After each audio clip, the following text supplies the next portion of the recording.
Oh, so how was you guys' day? Yeah.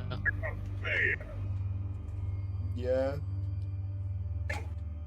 Thank you, I Joe. just spent the past like 3 hours following following Kelly around the mall looking for clothes. Incredible. Yeah, she needed a tie-dye shirt for work tomorrow, and it turns out she doesn't work tomorrow. It was actually Monday that she needs the tie-dye shirt by. Great. And she didn't realize that until she was in the bathroom after we had picked up a tie-dye kit, and we were worried, like, oh, will we be able to do this in time? Oh, it needs to sit for like 6 hours, and I've got to have it by tomorrow. And then she realized in the bathroom that she doesn't work tomorrow. Wow. Incredible. Oh, Fitz already hit us with a recommendation. Yeah. This is so sad. I suppose I could take Oh, this one, and you could take the recommendation. oh, thanks. I mean, I figured you'd want the I know. Go on. recommendation. Huh? Go on. Uh, Item number SCP-246. Object class safe. Special containment procedures. SCP-246 is to be kept in a wooden crate within site-redacted secure storage. Researchers who requisition its use for experimentation are responsible for their own room arrangements. SCP-246 is otherwise not to be removed from its container, especially for recreational use. Description: SCP-246 is a 16mm film projector. When activated, SCP-246's projection lamp lights up and the reels begin turning. When the projector is pointed at a screen or other white surface, a film appears, even though SCP-246's film, hereafter referred to as SCP-246-0, does not pass in front of the projection lamp. The film feeder has been welded shut, making any attempt to load 246-1 into the second reel impossible. Requests to cut through or replace the feeder have been denied, due to the possibility of inadvertently breaking SCP-246. Examination of SCP-246-1 suggests that it is blank while inert, though high-speed photography shows images on the film when SCP-246 is in its active state. Analysis of these images is underway. When replaced with any other roll of 16mm film, SCP-246 continues functioning as described below. After using SCP-246 with a reel other than SCP-246-1, that reel exhibits similar properties to SCP-246-1. Microspectrometer analysis of reels made blank by SCP-246-1 has shown anomalous forms of redacted. Further analysis by Foundation researchers other than Dr. Redacted is not permitted. Smart ball. Fuck you. Oh, one moment.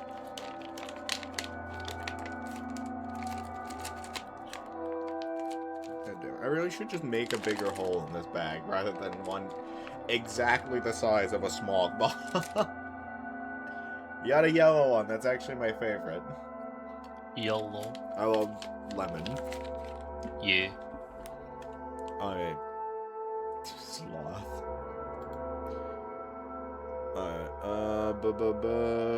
Despite SCP-246-1's content or lack thereof, when activated, SCP-246 projects a short film in the style of 1950s educational films. SCP-246 seems to have a limited degree of awareness, as a female D-Class subject was shown a film entitled "So You're Not Going to Live Very Long." Shortly after, she was terminated at the end of the month as per procedure. An introverted D-Class subject, Redacted, despite previous convictions for Redacted, was shown 3 easy ways to remove Redacted. A film explaining tools and techniques for home surgery, and was subsequently terminated after his attempt to use a toothbrush as a surgical instrument. That night, Dr. Redacted, employed as a surgeon before the Foundation, data expunged, and who had supervised Redacted, attempted to follow the film's advice. He was found dead the next day, and viscera shattered on the floor around him.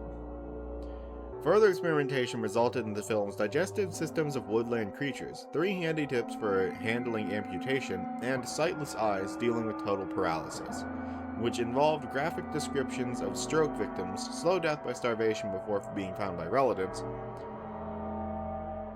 I thought there was going to be more than just 2 things there. Okay. Or they're All just a subjects common. suffered the described affliction shortly after exposure to SCP-246. Researchers are therefore discouraged from following SCP-246's directions and to report any urges to activate 246 to their research supervisor. Alright, so that's a fairly simple one. Yeah, it's very simple. I just wish like the graphic depiction wasn't entirely like blurred out, and then just like oh yeah, if when it plays, and you do those things, they happen. I feel like that was a little too bare bones. Projector that gives really bad life advice. Got it. 2774. I saw one just named Porridge. Yeah. Oh hey, it's that guy. Holy shit. Wow. Why do you keep putting the sloth? Is it the sloth related SCP? 2774. Entry removed from database. Wow.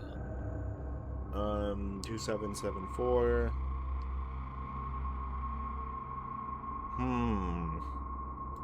I see.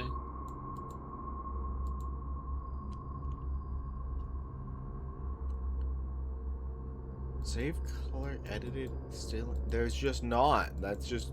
Oh! Ah! Ah! Ah! It looks like fucking doorbell camera. It looks like a fucking doorbell camera This shot. guy shows up at your door. What will you do? That fucking door closed. All right. This one's actually not that long, by the looks of it. Comparatively.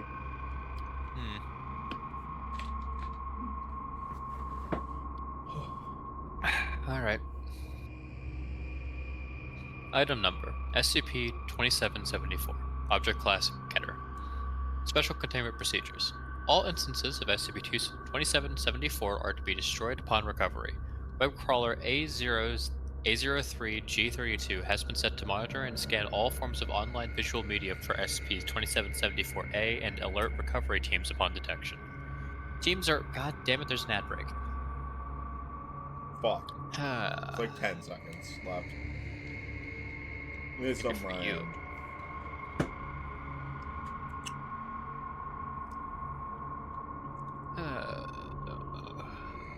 Pain, misery, pain.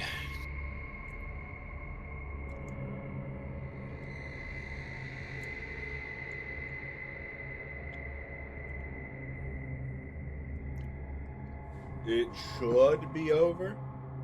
Alright. Teams are assigned to monitor internet and live television for SCP-2774-A. If detected, recovery teams are to be dispatched immediately. Any personnel who are exposed to an instance of SCP-2774 for more than 5 seconds are to be issued Class C amnestics and temporarily relocated to Site-116. Due to the nature of SCP-2774, it is recommended that researchers assigned to SCP-2774 have some form of... Why can I not pronounce that?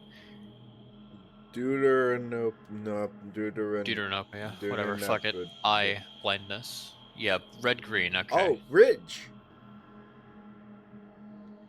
Sorry, I'm blue-green. Oh, okay. Got a Come degree back of to us when colorblindness you're or better. whatever.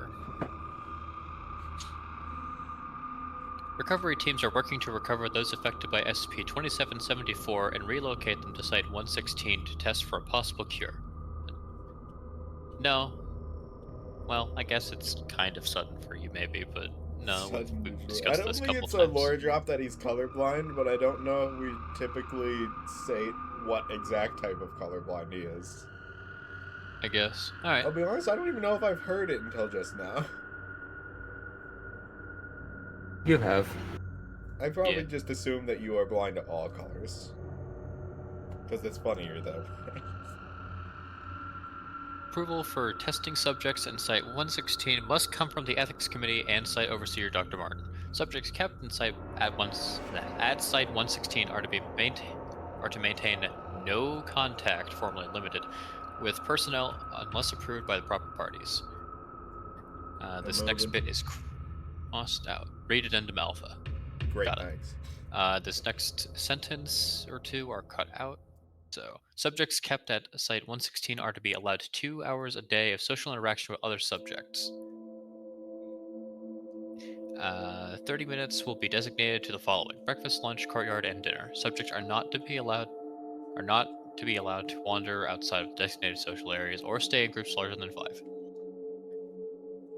No, actually, Lamau. Subjects will be contained in Euclid-level humanoid containment cells as of 10/15/2010. Subjects are not to have social interaction of any kind. In addition, subjects may not leave their cells until further notice. Description: SCP-2774 is any medium which contains SCP-2774-A. SCP-2774-A is a mimetic image of an unknown humanoid entity, presumably wearing a sloth costume. Effects of viewing SCP-2774 are set between 400 to 100 hours after exposure to SCP-2774-A. Those affected will begin to lose the ability to use every cognitive function or make higher-level decisions, except for a period lasting around 150 seconds every 24 hours. This period occurs randomly. That's so weird. The fuck? Okay. You're functionally just a zombie, except for like you get like 2.5 minutes like of lucidity. Have fun. Yeah. This period occurs randomly is so fucked too. It's just Like, imagine that kicks in like as you're trying to sleep. yeah, and it's like, wait a minute, wait, let me out of here. I can feel. SCP-2774-A manifests itself in various forms of non-live media, including movies, television, magazines, and in some cases, personally recorded videos or pictures. SCP-2774-A is typically located in the background of whatever media it appears in. To date, there have been no instances of SCP-2774 on the internet. A single incident in northern Canada, where SCP-2774-A appeared live on local television, resulted in the relocation of over 4,000 people to Site-116. The image only retains its anomalous properties if the image contains hues of red or green. Therefore, those of deuteranopia or other forms of color blindness are not affected by SCP-2774. Let me turn the music down a little bit, just let me. Oh, hello. Yeah. There we go. He looked with you what?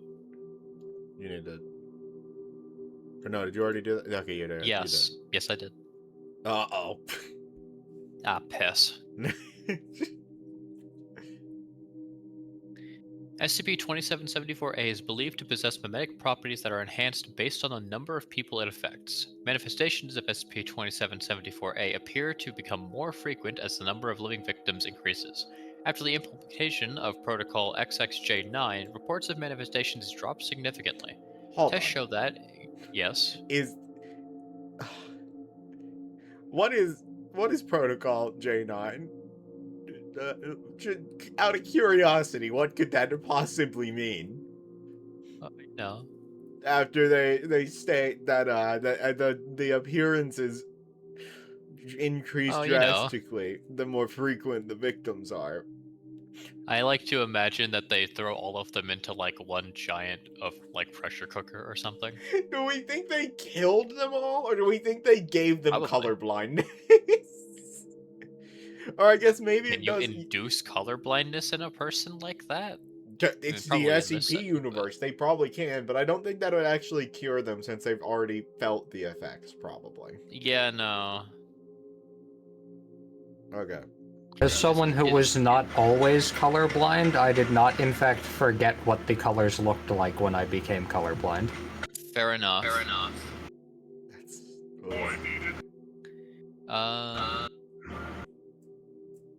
Oh, right, sorry.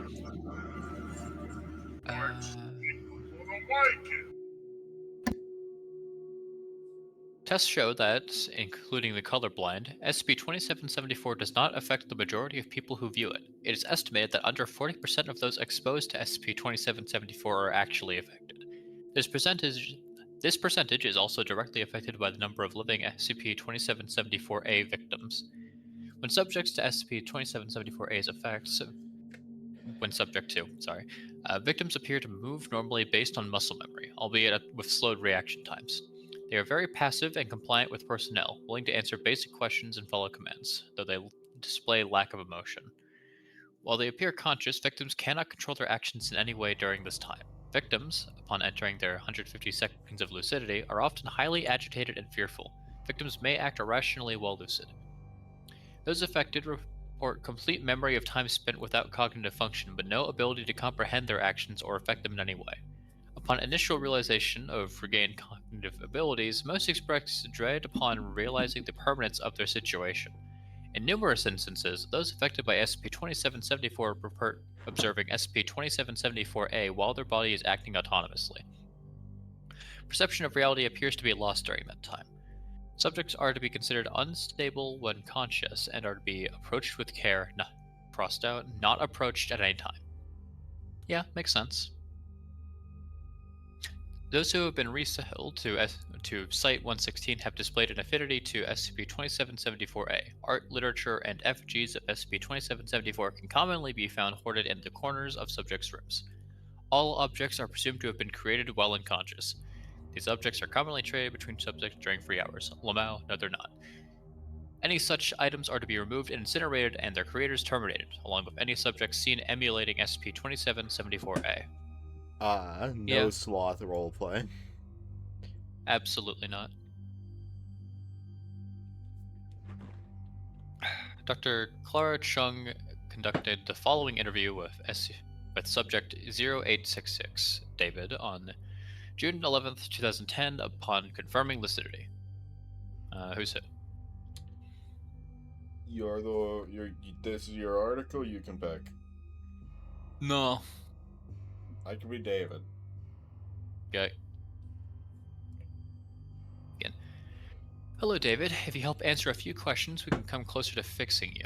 Are you ready? I don't know, just hurry. Subject shuffles in his seat uncomfortably. Since we have limited time, could you tell us what exactly you experience when you're not in control? Yeah, well, I guess it's like this. It's like you're being driven around and you're in the passenger seat, right? Except your arms and legs are strapped down so that you can't move. You can't feel anything in your body either. The worst part about it is that you can't hold a thought for more than 5 seconds. It's fucking hell.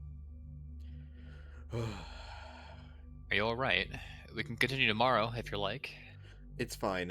I just wanted to enjoy being able to control myself a bit before I lose it. When you're stuck there in your own head, you just want to scream, but you can't. You can try for hours and hours, move an arm and leg, make a sound, it won't happen. You can't even control when you breathe. And then the hallucinations. The sloth. Subject looks towards the guards standing on each side of Dr. Chung, then checks the clock. Subject begins to shake. It's watching us. I can't face him again. I just can't. Don't take this personally. Please, I'm sorry. Subject reluctantly lunges towards the guard to Dr. Chung's right. Subject is terminated immediately following contact. Dr. Chung exits the room. Fuck. Yeah. Following this interview, the clock in the Site-116 interview room has been removed. Yeah.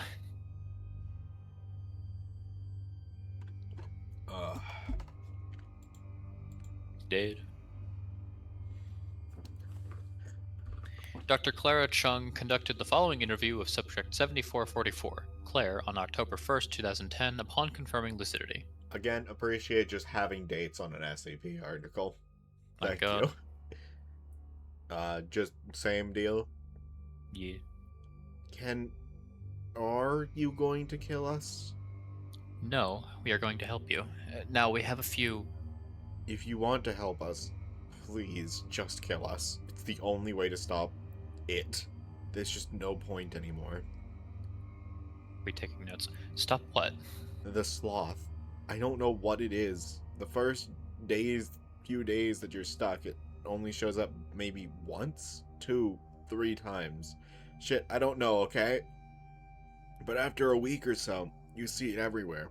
Nowhere is safe. In the corner of my eye, it's just staring. I don't know. Subject 7444 loses composure. Please, could you continue on about the sloth?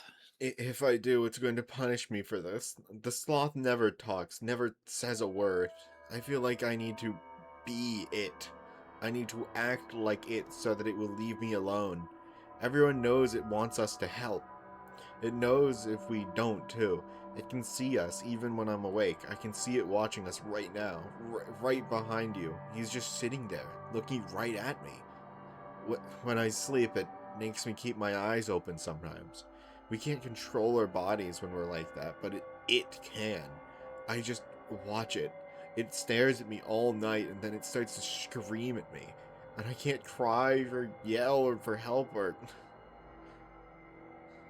At this point in time, Subject 7444 becomes unresponsive, collapsing onto the desk. Claire? Claire, are you alright? Medical, we need assistance. Medical team rushes into the room. It was determined to be a return to previous cognitive state. Approximately 4 hours after the interview, Dr. Chung filed for immediate termination of Subject 7444. The request was approved on October 4th, 2010. Dr. Clara Chung conducted the following interview of Subject 9226, Jason, on October 5th, 2010, upon confirming lucidity. Hello, Jason. The more we learn, the sooner we can fix you and everyone else. We don't have much time. Could you please answer the following questions? Great. Now, others have mentioned hallucinations while incapacitated. Could you tell us what kind of hallucinations you experience? Yeah, it's like it... There's everyone, okay? And they're walking around like zombies, like I do. I see the sloth, the thing in the sloth costume. It walks around and it controls people. Small things like basic tasks, you know.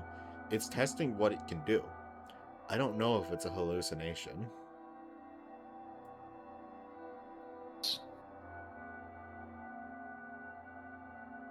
Are we good? Huh? Okay, sorry, it dipped for a second. Oh. At least on my end.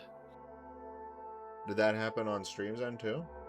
Not sure. I think it's fine. Oh. It's your line now. Okay. What kind of things does it make you do? Okay, well, it usually just it controls us, but it's been happening more and more. Every time more people come here, it makes us do more. I think that soon it can make us do a lot more. In the beginning, it would just do things like moving an arm or a leg or something like that. Last time it made us fight. Remember that a few days ago? That was the thing doing it. I could see it was twisting them. It's been changing too, becoming darker, more solid. Like after the time that... Subject 9225 jerks his head back. Dr. Chung jumps back in her chair as Subject 9225 convulses, and security rushes into the room. Subject 9225 looks back at Dr. Chung with a blank expression. Following this interview, additional security was prescribed to Site-116, as well as a letter to the Ethics Committee requesting implementation of Procedure XXJ9. The request was accepted 2 days after it was sent. See Addendum Alpha.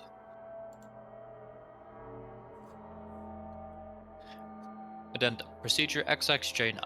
Following the recorded interview log 0032, my team and I have drafted Protocol XXJ9 in order to help contain SCP-2774-A. We will begin by purging the current population of Site-116 from approximately 6,400 subjects to 200 by this time next month. Termination will be carried out by Site-116 staff by method of lethal injection. Schedules for termination will be sent to all personnel. In addition to this, task forces in charge of controlling SCP-2774 off-site have been instructed to terminate anyone exposed, instead of transporting them here. This procedure has been approved by the necessary parties and will begin within the week. If you're on-site and reading this, you're probably going to have to take part in this. Class A amnestics will be available after your duties are done if you choose so. Keep in mind that the state of suffering these people are in. This is as much for their benefit as it is ours. Signed, Dr. Clara Chung. I really like the writing of this article.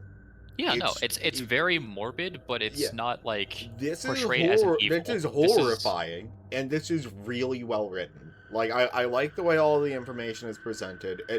It scales really well the further we learn about this creature, the more we get into reading each of these interview logs.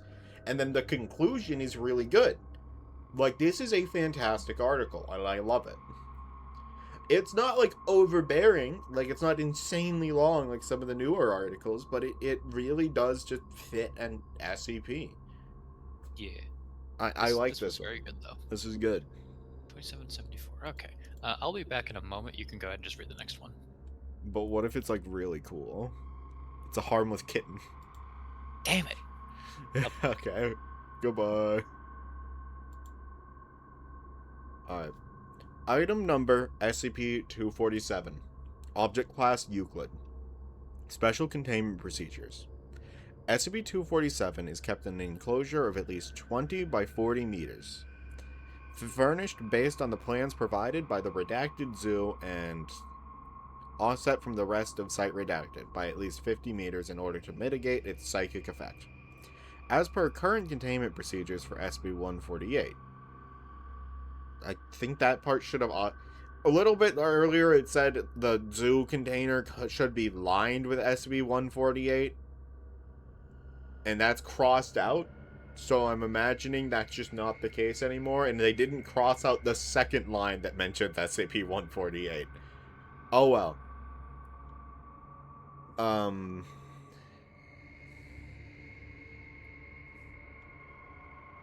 Okay. SCP-247 is to be fed 18 kilograms of fresh meat on a tri-weekly basis. Feeding occurs in a separate enclosure. Cleaning staff should enter the enclosure only during designated feeding times. No other access to the enclosure is allowed. The footage resulting from any violation of this order is to be archived for use in training the cleaning and monitoring staff of SCP-247. Is this the kitten that's actually just a straight-up tiger, but looks like a kitten? Please tell me that's what this one... Yes, it is! Okay. In case of a containment breach, the entire wing must be evacuated and all live footage of the incident heavily censored. The area SCP-247 occupies will be sealed off and gassed, followed by the return of SCP-247 to containment. If for any reason this should become impossible, a retrieval team will be sent in armed with heavy tranquilizer rifles. Retrieval team agents must be specially selected for high reflexes, excellent marksmanship, unquestioning obedience, and low empathy scores. Description: SCP-247 is a Bengal tiger, adult female, which to all observers appears to be a harmless cat, juvenile female, with an orange and black striped coat, resembling that of a tiger. Remote feeds and still photos also show this illusion, though it is unknown whether the photo itself is affected or merely the observer. SCP-247's true nature has been confirmed by analysis of its weight, water displacement, and dental molds made from bite marks. It is unknown exactly how SCP-247 generates this illusion. There are two components to the illusion. First, a mimetic effect that changes the perceived image of SCP-247 to that of a kitten, and second, a psychic component which radiates outwards from the subject, diminishing according to the inverse square law and reaching half strength at redacted meters. Any sentient being within this field comes under the impression that SCP-247 is completely harmless, regardless of prior knowledge or experience. Individuals in this field also show extreme reluctance to harm or allow others to harm SCP-247, even while actively being harmed. This psychic field can be blocked with SCP-148, or avoided by striking from well outside its effective range.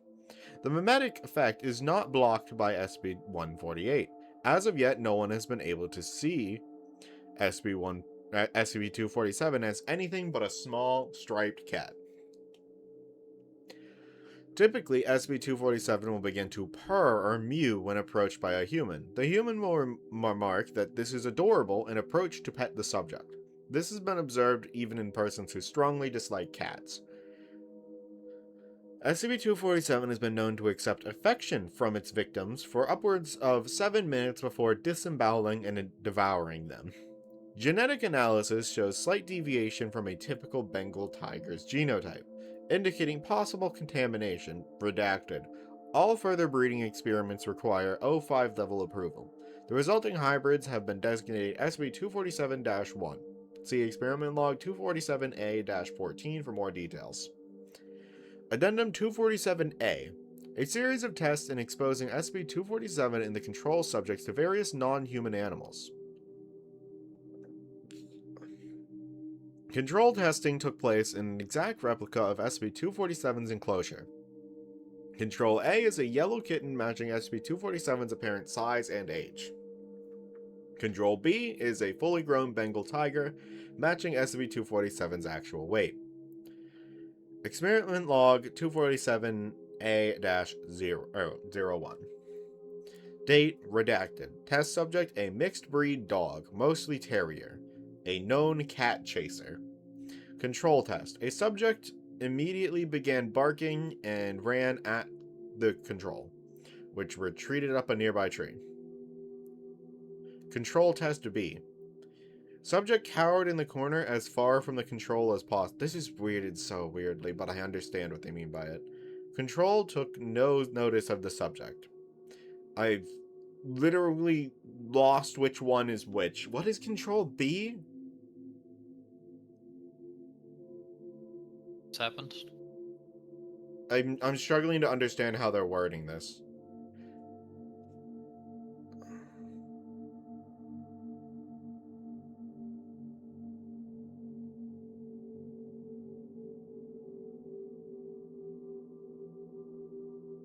Oh, okay. I'm starting to understand.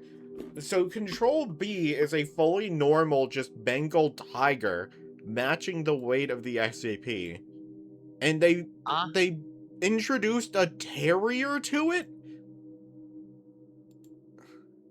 I see. No, Control A is a yellow kitten matching... This doesn't make any test sense! Subject, control test A and B. Okay, so here it says, control testing took place in an exact replica of the enclosure. Control A is a yellow kitten, matching SCP's size and age. Control B is a fully grown Bengal tiger. And then we go down here and it's test subject, a mixed breed dog, a known cat chamber. Okay, so they're... Okay, so just for reference more, the original SCP is a harmless looking kitten that is just a fucking tiger. It just appears as a kitten and to everyone looking at it. I see. This test doesn't even mention that... This is worded so poorly. So what this is about is they're after this they're going to have the terrier look at the SCP. But first they need to see, hey, is this terrier dumb enough to attack a regular ass tiger? We need to find that out. Yeah, I guess it's just testing, like, perception. yeah, but like this is also the SCP is also involved in this. It's just like, so control test A is this a-hole test, which yes, is that's subject just an abbreviation then. Who of those control tests. Subject And they're immediately just began proving barking that the and ran at the control. So in this Those are one, just to give reference of how it reacted to the, like, actual creatures perceptively. I understand what the point of the test is, but I'm trying to understand which parts are being tested, because there's 4 creatures right now.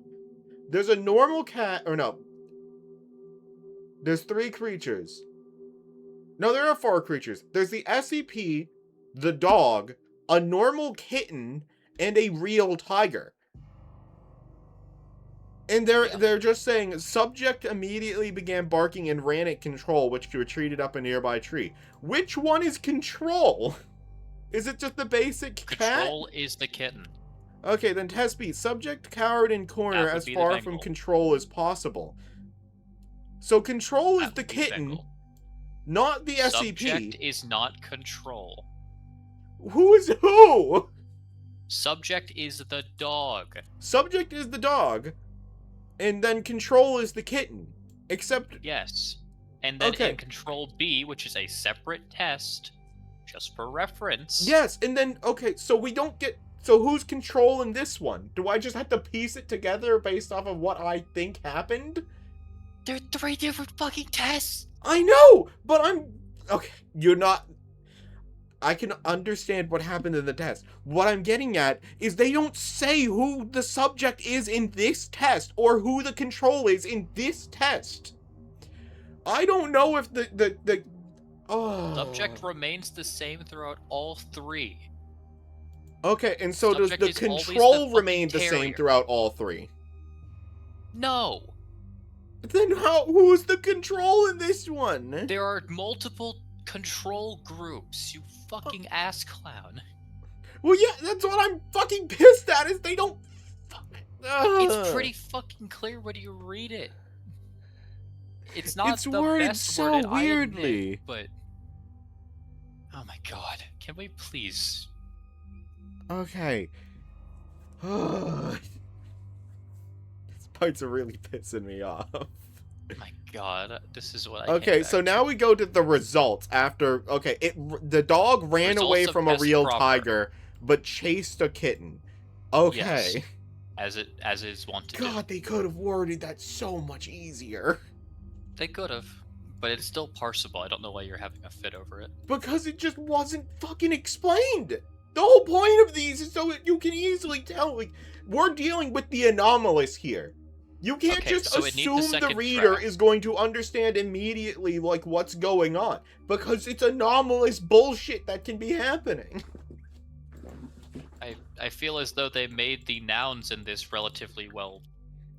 Like, if it was Explain, subject, but fine. if they could have just left subject. That's fine. They could have had control 1. They literally said control A and control B here, but they only did control B and control test. They labeled the test correctly, but they should have just labeled the subject correctly. Instead of so back-asswards. Read the fucking article. Oh, okay. Results. Subject ran towards SCP-247 barking loudly. Approximately 5 meters away, subject slowed to a halt and became silent. At this point, SCP-247 rolled over and made a mewing sound, believed to be a sign of annoyance. The subject retreated to a far corner of the enclosure with its tail between its legs. Notes: that was extremely odd. Further testing recommended. Researcher redacted. Approved by O5. Like, all I'm asking is that he should have, like, ugh.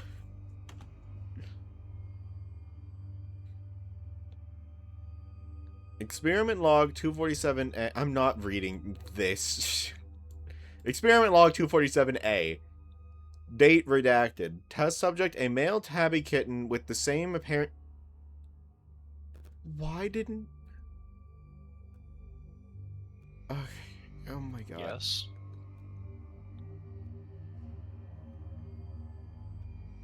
Now I'm trying to remember who was who. So test subject A was the just normal kitten, and then B was the tiger. Okay, test subject is a kitten, a different breed, but I think.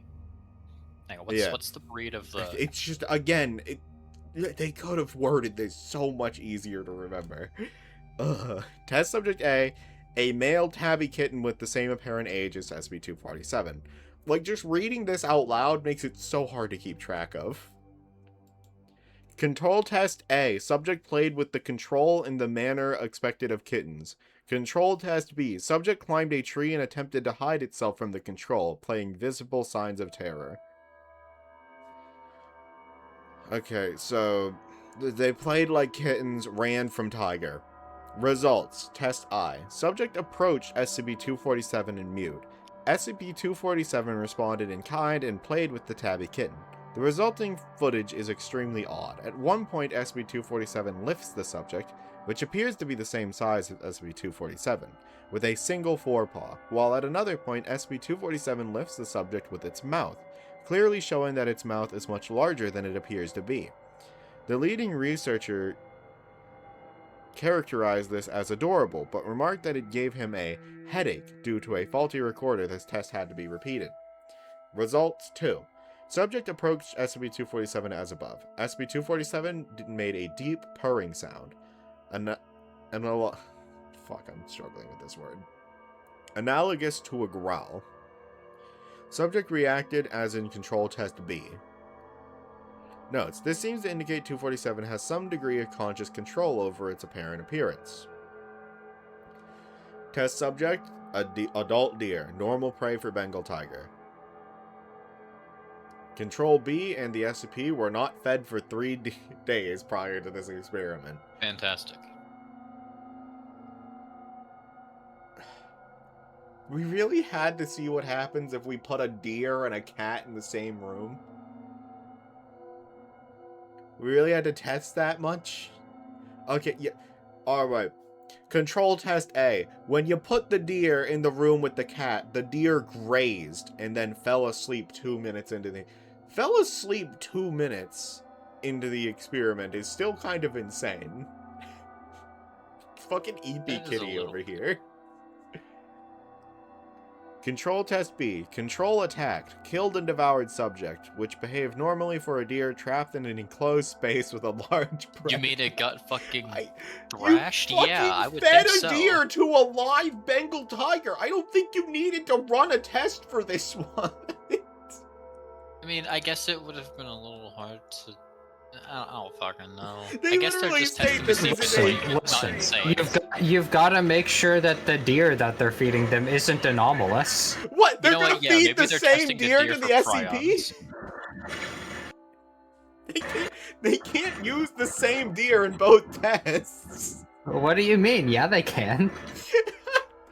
They used one of the copying SCPs to just make a copy of the same deer. Come on. They literally state that it's a normal prey animal for Bengal tiger. And it's like, oh, you couldn't just watch a nature documentary? You had to do this one in the concrete box too, just to be sure?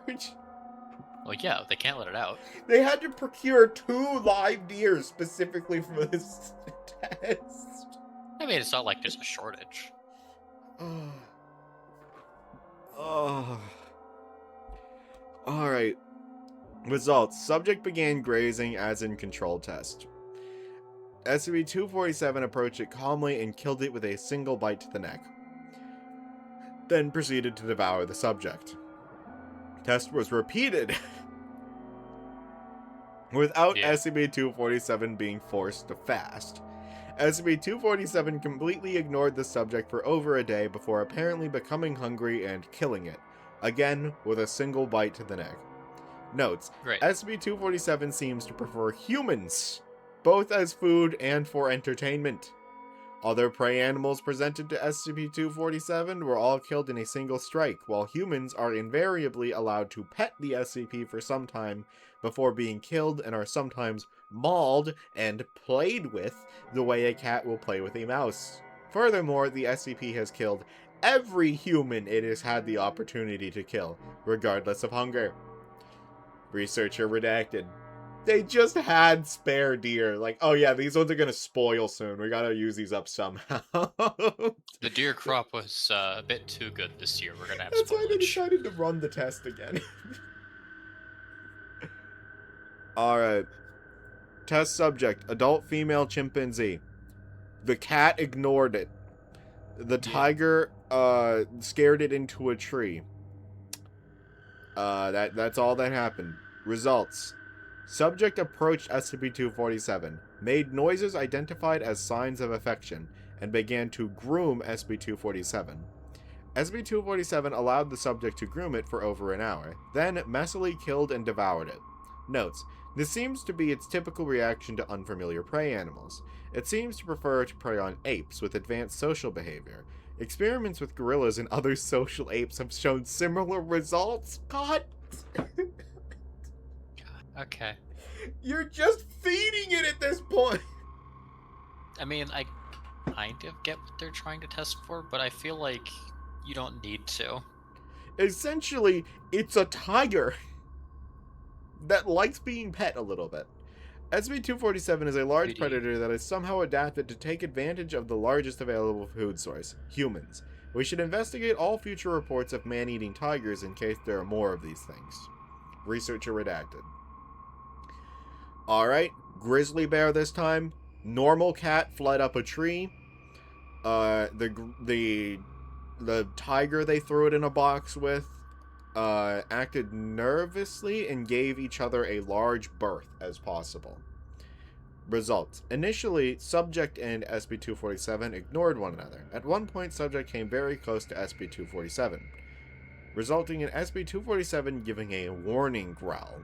Subject responded with hostility. Test aborted due to possible harm to SCP-247. Subject tranquilized by Foundation personnel and subsequently killed by SCP-247. Notes. Future tests involving animals potentially capable of killing or injuring a Bengal tiger are cancelled. They had a lot lined up, didn't they? Yeah.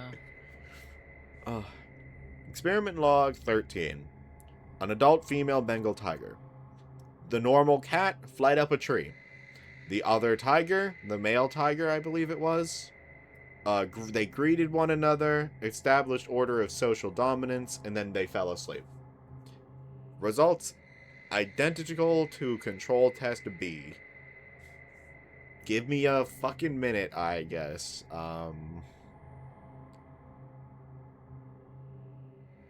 That meant the control test B of this one, not control experiment log. They didn't specify the Control B Bengal tiger's gender. Great. I So don't glad. remember. Yeah, this definitely needs like a second pass, but the idea is fine.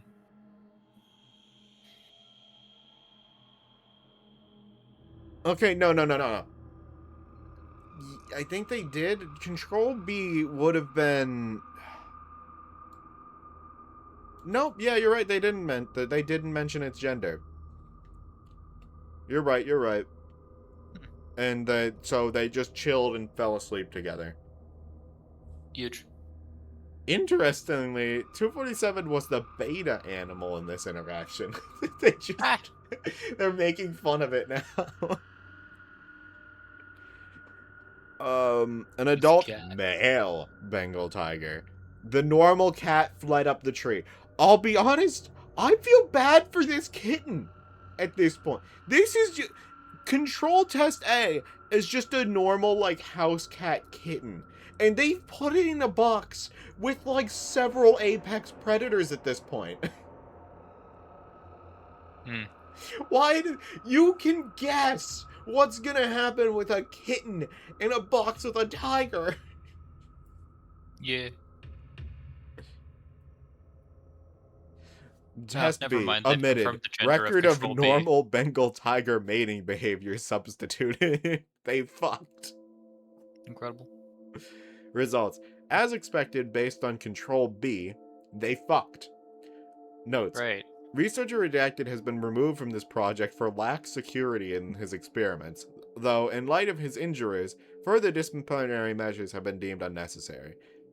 Redacted, which seems to have benefited from a form of... I'm struggling to read right now. A form of hybrid vigor has been designated SCP-247-1. Considering that SCP-247 is likely to have bred naturally in the wild, Mobile Task Force Iota-5, Tiger Bait, has been formed and assigned to hunt down and contain or destroy all instances of the hybrid SCP-247-1. L5. Great. I mean, to be fair, he did his job as a researcher and found out that this thing is genetically viable and there could be others out there. Which is terrifying. Yeah, like, that's really important information. I don't know what the... I don't know how lax it really was. All you'd have to do is just, deal with the offspring.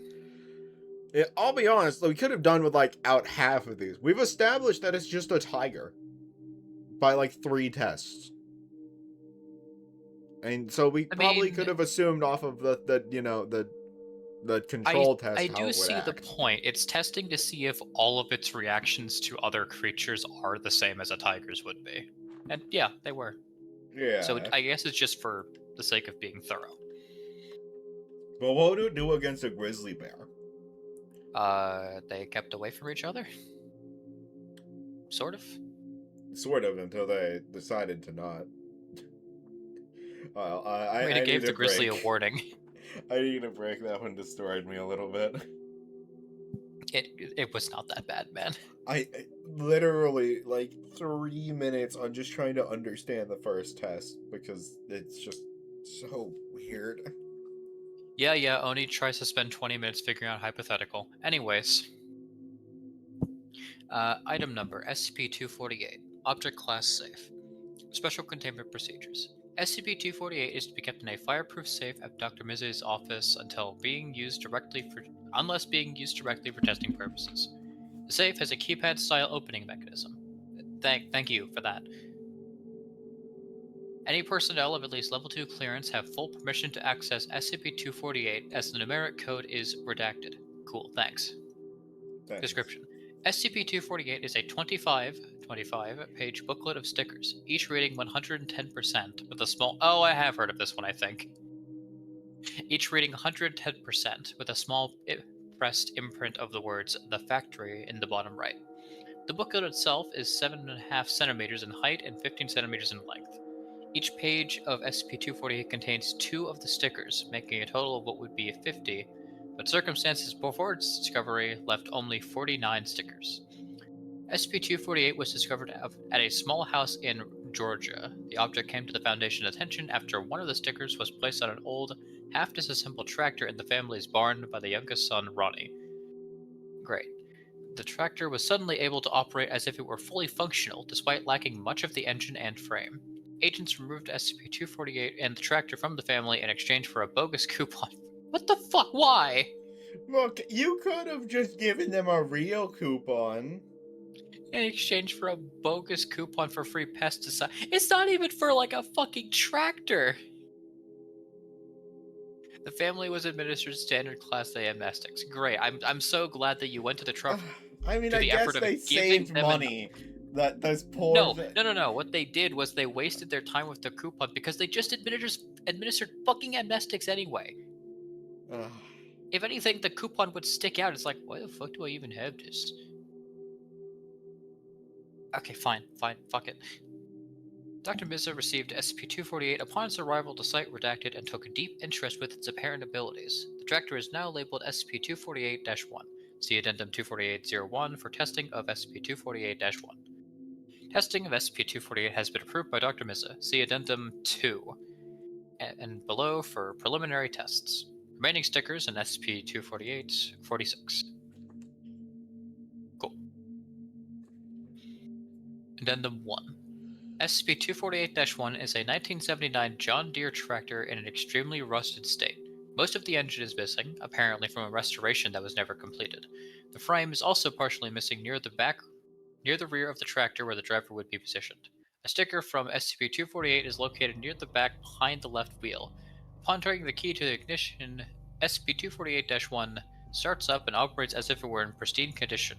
It is capable of achieving speeds of up to 42 kilometers an hour, slightly faster than a typical tractor of that specific model. Though the tractor operates with no engine, gasoline is still required to maintain power. Further testing is required to understand whether or not the tractor would operate without a gas tank. No. Removal of the gas tank resulted in SCP-248-1 becoming non-functional in all aspects. The whole of SCP-248-1 is to be held in hangar redacted of site redacted for further tests regarding a need for fuel, but lack of engine to create forward motion. Great. Addendum 2.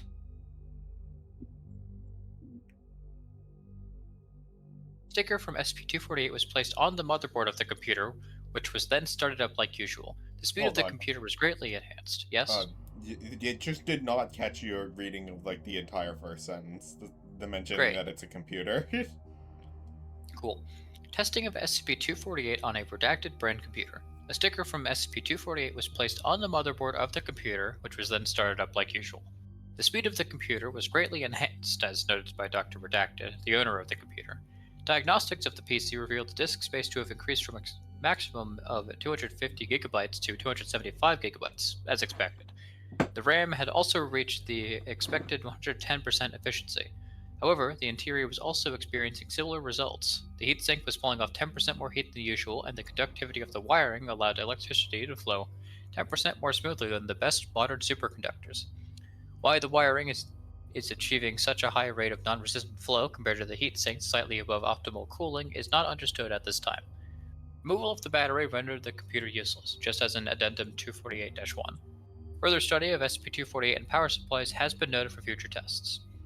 Dr. Redacted's computer is now labeled SCP-248-2 and is to be kept in Dr. Mrs. desk drawer. The drawer is opened via a numeric keyboard, the password to which is redacted. Thank you for the reminder. Dr. Miza has requested that future tests regarding electronics attempt to focus, at least partially, on the implications of this high conductivity. Some form of electricity producing turbine or power plant could potentially increase energy production 1,000-fold. Addendum 3. Testing of SCP-248 on organic matter. A sticker from SCP-248 was placed on the forearm of a Class D who volunteered to work with this unknown SCP rather than be transferred to Site-19 for counter duty. Yeah, fair enough. Yeah, that's fair. Die or die, I guess. Initial reaction to the sticker yields no result. Subject received none of the additional enhancements as seen on previous test. After 60 minutes of exposure, the subject was still unchanged. Retrieval of the sticker was ordered to test the item's adhesive properties. Agent had no difficulty removing the sticker, while the subject was claiming to experience extreme pain during the attempted retrieval. After a small talk with Dr. Miza, Agent Redacted removed the sticker with much of the subject's skin still stuck to it. Damn. Microscopic examination reveals that the resin has bonded to the subject's flesh in the same way Navy-grade tape bonds to the sides of submarines to withstand tremendous pressure. Chemical testing of the resin itself shows that it is consistent with average, mass-produced resin used in everyday Scotch tape. The chunk of skin was labeled as SCP-248-3. Okay, cool, thanks. By Dr. Miza and is now held in a vacuum-sealed plastic container. It is stored in the same fireproof safe as SCP-248 in Dr. Miza's office. That's really great. I'm so glad he just has a patch of skin now. Great. Addendum 248-4. Testing of SCP-248 on SCP-1 attempted removal of sticker. Agent Redacted asked to try and remove the sticker with his fingers. After a few moments of failed attempts at scratching it off, Agent Redacted is given tools to use. Tweezers, a pair of pliers, a pocket knife, a chisel, and a hunting knife had no effect on the sticker itself.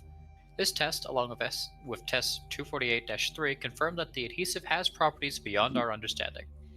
After failing to remove the sticker, a second sticker was added near the first to test if SCP-248 has stackable abilities. The first test that observed SCP-248-1 reaching 84 kilometers an hour, which is indeed 220%. However, after a 15-minute period, the tractor showed advanced signs of oxidation wear. After a total of 36 minutes of use with both stickers, SCP-248-1 had almost completely turned to rust and lost all form. At this point, the stickers fell free from the pile of rust and were gathered by Dr. Miza for testing.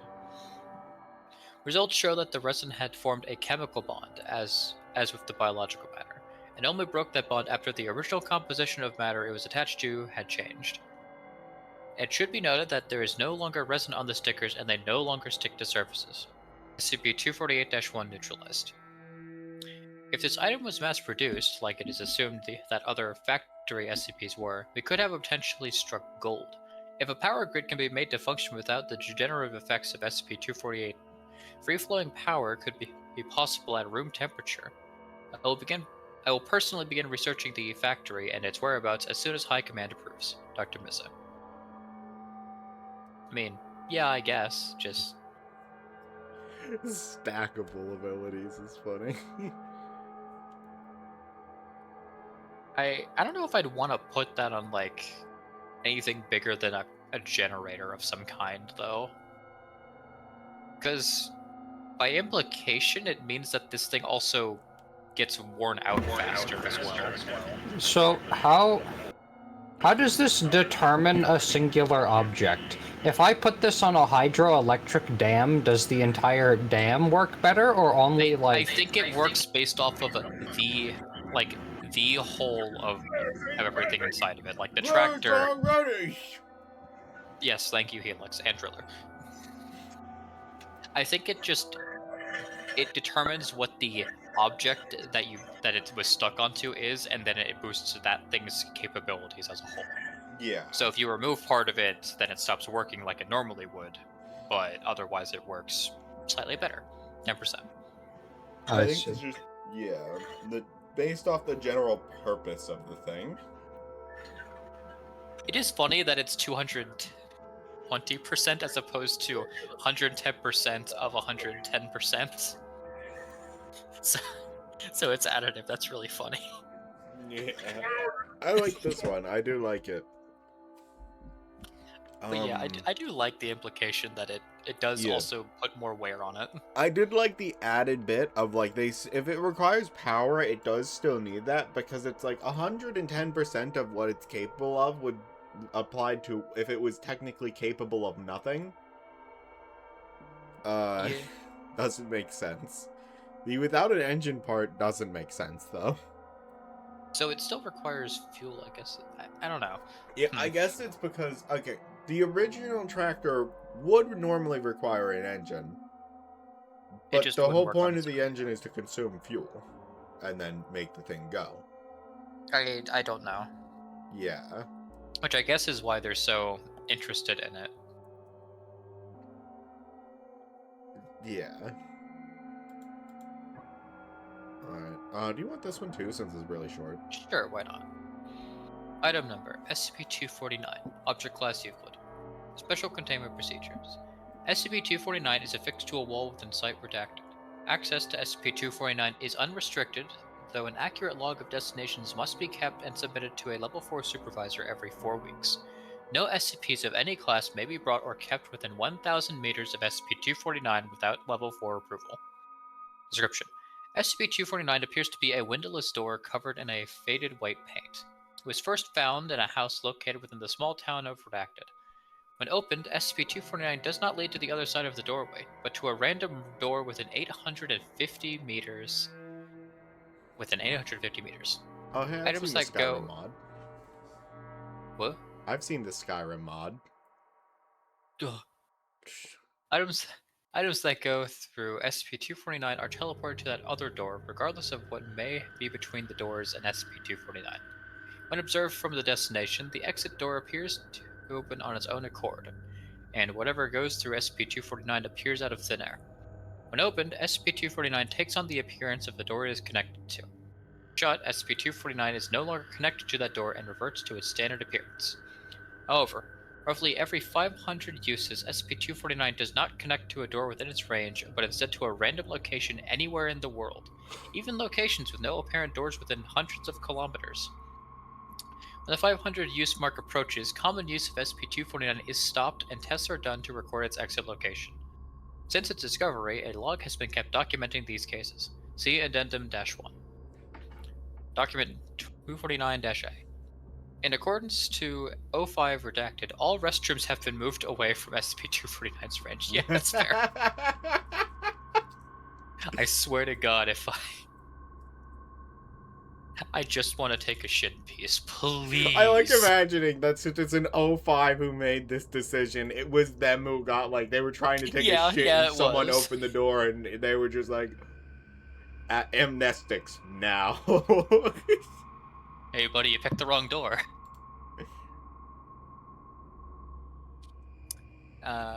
Addendum-1 Teleportation Log.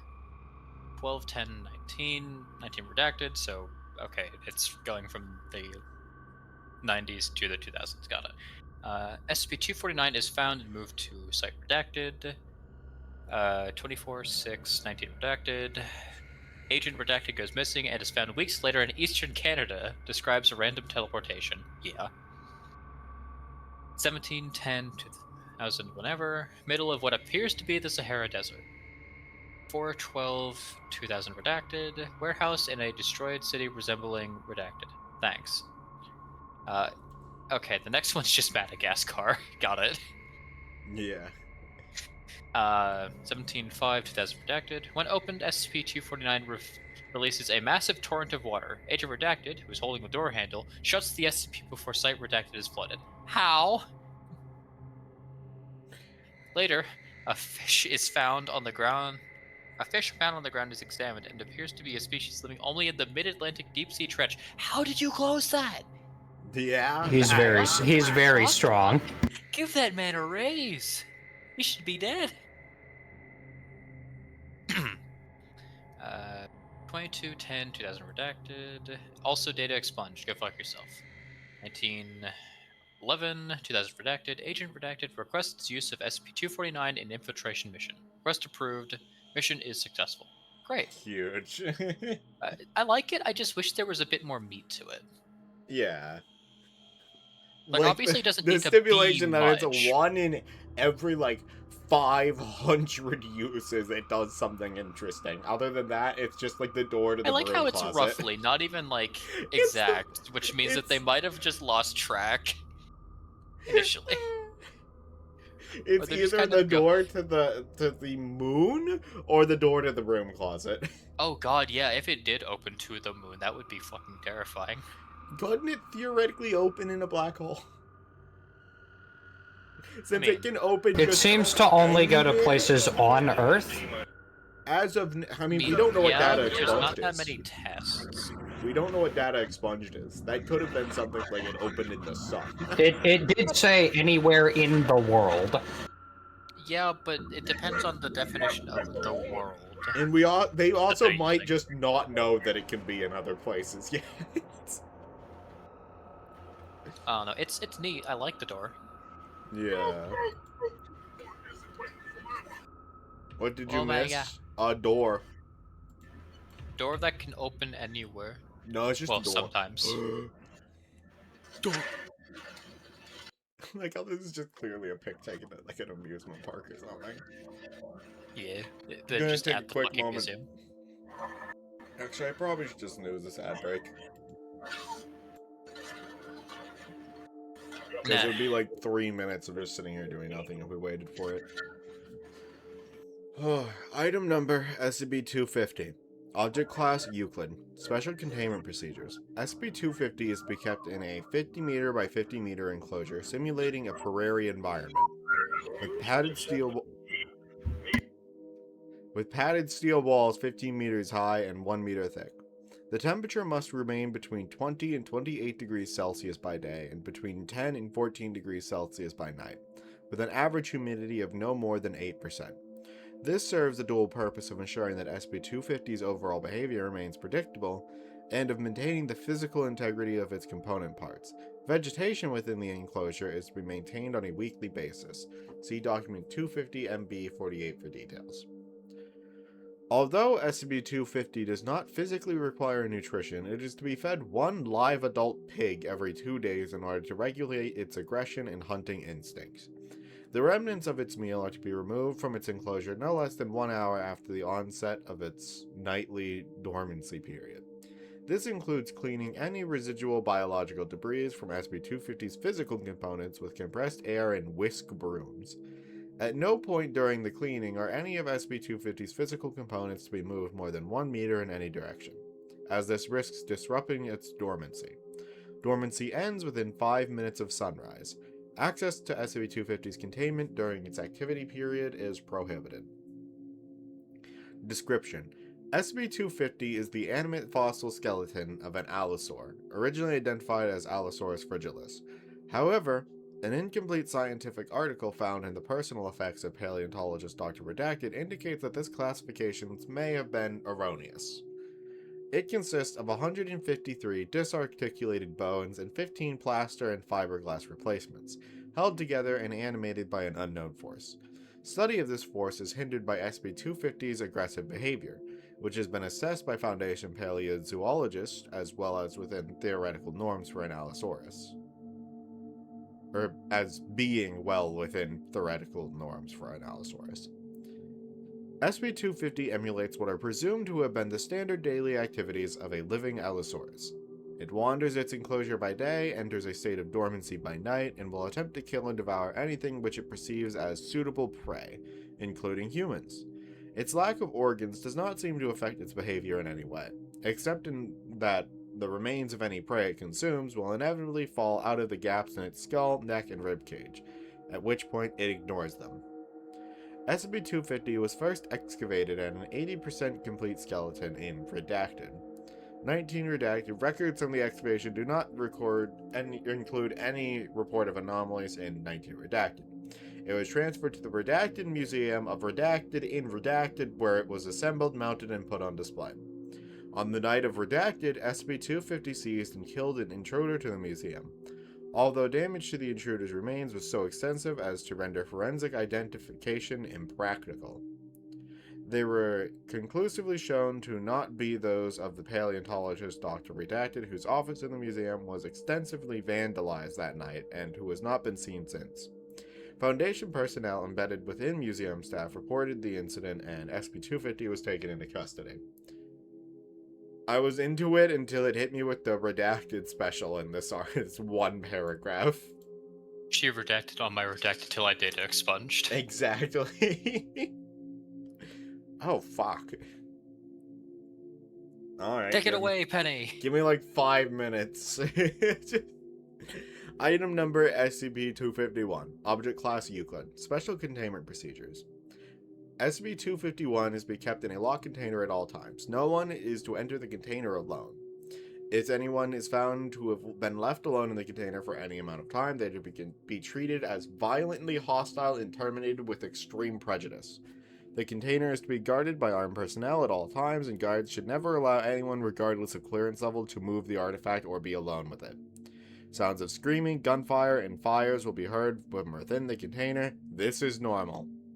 Description. Origin unknown. SCP-251 consistently appears to be a small snow globe. Attached to it is a series of photographs taken of the same artifact over time. This indicates that the snow globe is at least partially animate. However, when viewed directly by multiple people, there is no apparent movement except by a perpetual blizzard. SCP-251 has not been moved since its arrival at Site-19, but the snowflakes have never ceased falling. The scenes depicted in SCP-251 are all extremely violent or morbid, occasionally depicting something fantastical, while mostly depicting more realistic brutality. All those who have been alone with SCP-251 for any amount of time have later displayed extreme violence, xenophobia, or emotional spread. It's just a snowball that makes you angry. Or a snow globe. That's all it is. I did kind of rush that one because we have an ad break coming up, and I was like, I can get it in time. It's a very...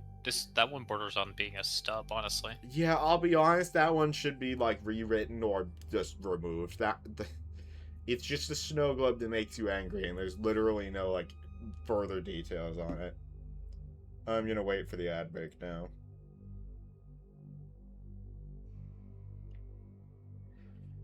Oh...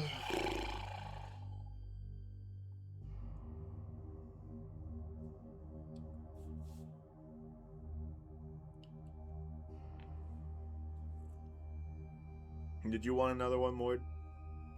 Or would you rather me take one more? Take one more.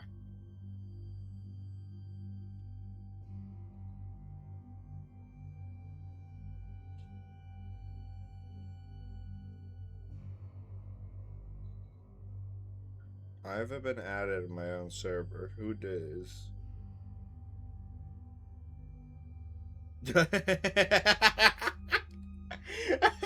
I just saw that Wii Fit. That's fitting. It's just the lion and the monkey. And Cat's on reading a quarter of the first 1,000. You know what? You're right. We did do that. We're like almost done with the entire wiki at this point. Like 1/40th of the way there.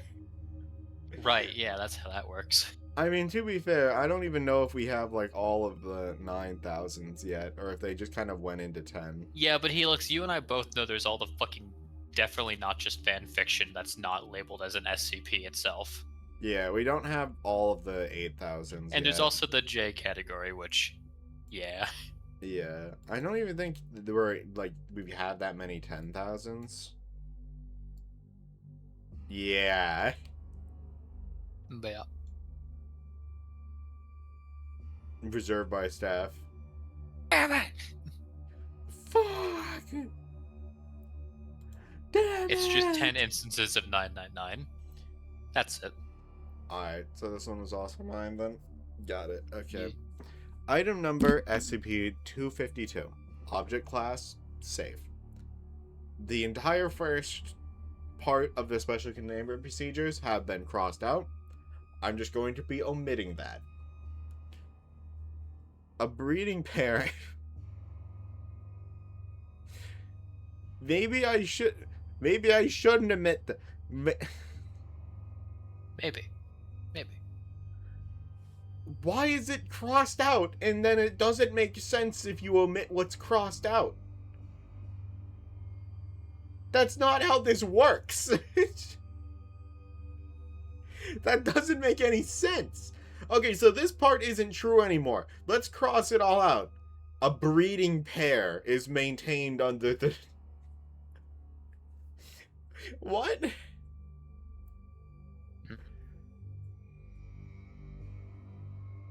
Okay, I'm just going to read everything that's crossed out as if it does still exist, because apparently they didn't actually write it correctly.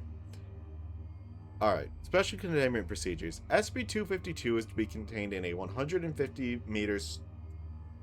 Cubic meters. 150 cubic meters aquarium, reinforced with high tensile steel plating.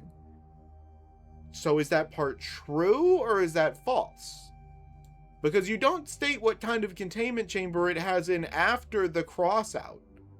Just Is keep it reading. contained in a chamber at all? Yes. Ugh. Guards are to be specially trained in waterborne combat techniques and armed with model B741 harpoon rifles with high-capacity electrical discharge shafts. The tank is fitted with 15 remotely activated depth charges, which are to be detonated simultaneously if a containment breach is imminent. A breeding pair is maintained under the direction of marine biologist Dr. Redacted. Personnel should not approach the containment tank unless they have been previously prepared for the anomalous effect of the animals.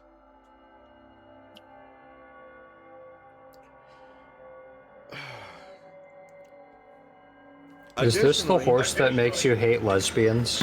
No, this is the article No. where half of it is crossed out, but not actually. Read it anyway, because that is still the containment procedure. What's the point? We're not dealing with the world Everwood. Ridge, it's okay. Additional specimens of SCP-252 may exist in the wild. Due to their destructive capabilities, capture is deemed a high priority. Given the difficulties inherent in the size of specimens, termination is authorized if a breach of secrecy is imminent. Current specimens are considered sufficient and further acquisitions are not a priority.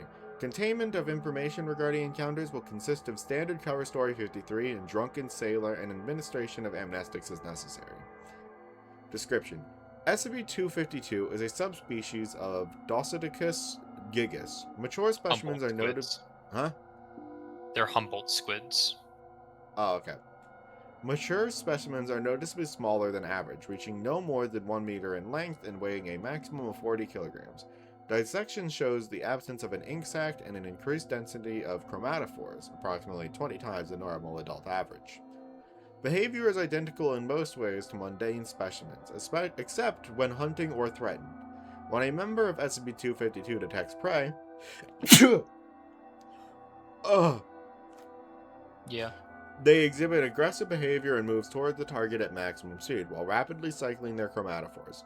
This color shifting has a hypnotic effect on prey animals that make visual contact, causing them to cease all defensive behavior and attempts to flee until grappled. When threatened by a predator or otherwise agitated, SCP-252 rapidly metamorphs into an unidentified aquatic life form of extreme size with an indeterminate physiology and extremely destructive demeanor. Physical attributes in this state are in a constant state of change. Size fluctuates between 50 and 75 meters in length, with no fewer than 50, occasionally as many as 200 appendages of various natures. Appendages shift constantly between suckered tentacles, averaging 5 meters in length, insectoid limbs, terminating in barbed pincers, and humanoid arms and legs ending in sharpened talons. Details and positions of appendages on the body also vary randomly, with the only constant being a cluster of tentacles around the head, obscuring the mouth area. It is not currently known how this rapid growth is achieved. Due to the potential for a containment breach, no research in the matter is currently authorized. All animal life, excluding other SCP-252 and mundane squid species, will attempt to escape the vicinity by the most direct route possible. This fear response can cause the targets to harm themselves as they flee into hazardous conditions or ram repeatedly into container walls. Roughly 95% of subjects encountering an enraged SCP-252 develop a phobia of cephalopods.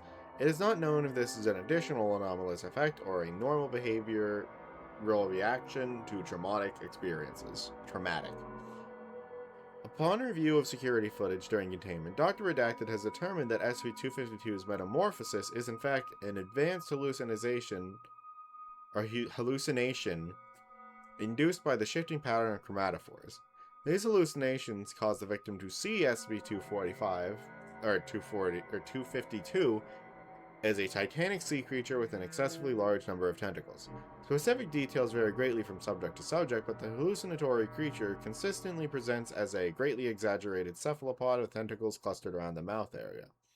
Additional appendages with talons or pincers, and the general impression that all features are fluid and randomly shifting.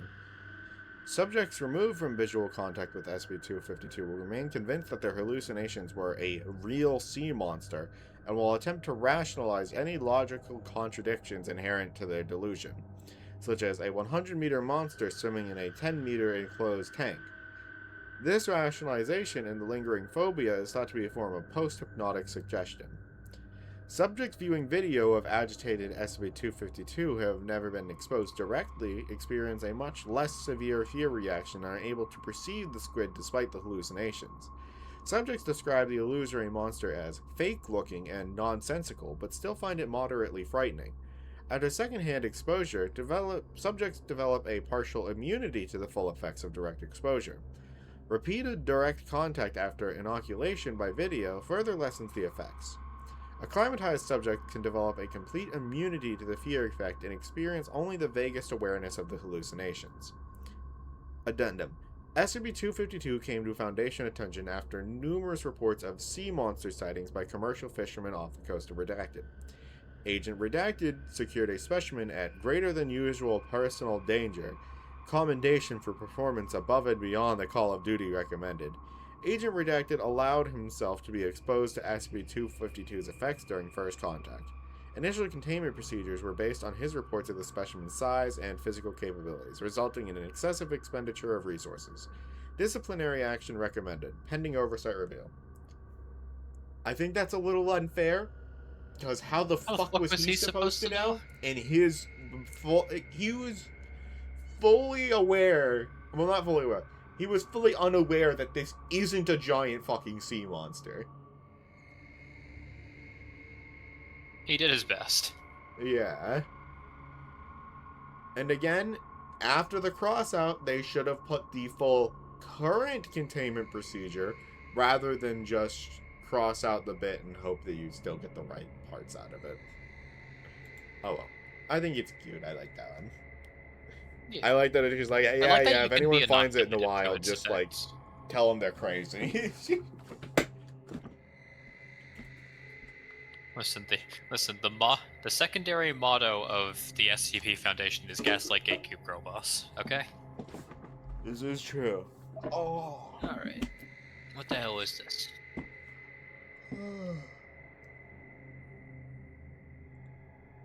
I see.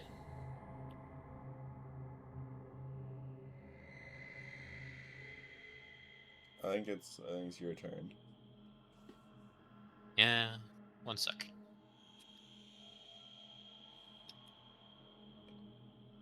We have attained water, so that's nice. Alright. Item number SCP-253, Object Class Euclid. Special Containment Procedures. At this time, SCP-253 poses a substantial threat to humanity. Great. SCP-253 is to be kept under Biosafety Level 4 protocols at all times. All research is to be conducted at a site where incineration and irradiation protocols can be swiftly enacted, that is geographically isolated and does not possess a diverse biosphere. Great.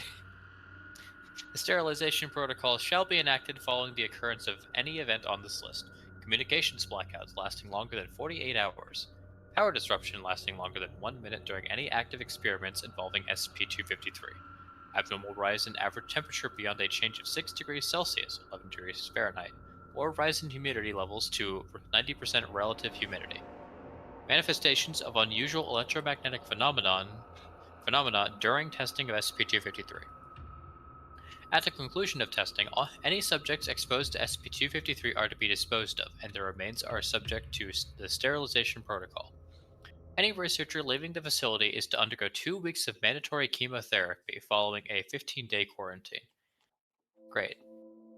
Description: SCP-253 is a cluster of undifferentiated human cells, matching the physiological traits of cancer. As per cancerous cells, cultured samples of SCP-253 will grow indefinitely if given adequate source of nutrition. SCP-253 is contagious, able to pass from human to human, as well as to some animal species. SCP-253 is not an airborne contagion, but physical contact with surface neoplasms on infected subjects will spread the plague. The first sign of SCP-253 infection is the emergence of skin lesions, typically dime-shaped, 2 centimeters in diameter. I need to stop reading so fast. And groups of 3 to 5 at the site of infection. Within 12 hours after the appearance of the lesions, MRI scans show the development of neoplasms within the brain. At this time, the neoplasms do not induce neurological symptoms. Over the next 24 to 48 hours, numerous skin lesions start to emerge and grow in size. These lesions often induce substantial swelling in surrounding tissues, which can be quite painful for the subject. Often, the pain, if left untreated, leaves many subjects unable to move. Towards the end of the 48-hour period, neoplasms start to emerge in the lymphatic system and neurological symptoms start to manifest. The neurological symptoms of SCP-253 are different for each patient, depending on which part of the brain the invasive cells have contaminated, with one exception.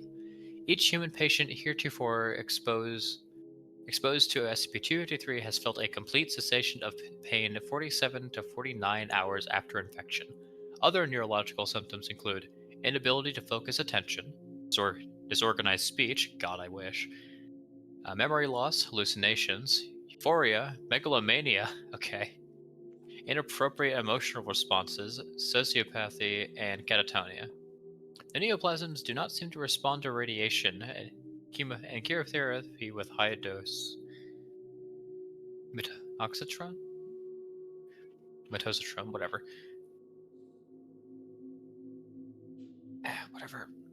Chemical words, I'm having a stroke right now. Basically, chemotherapy, it only has minimal effects. Chemotherapy was observed to kill some cells and markedly slow the growth of others, and therefore might be useful for post-exposure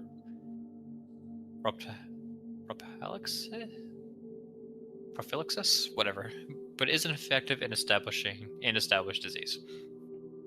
In the mass of cancerous cells within a population, if the mass of contagious motherfucker. He looks like I can't read. Yeah, that's fair. It's kind of hard.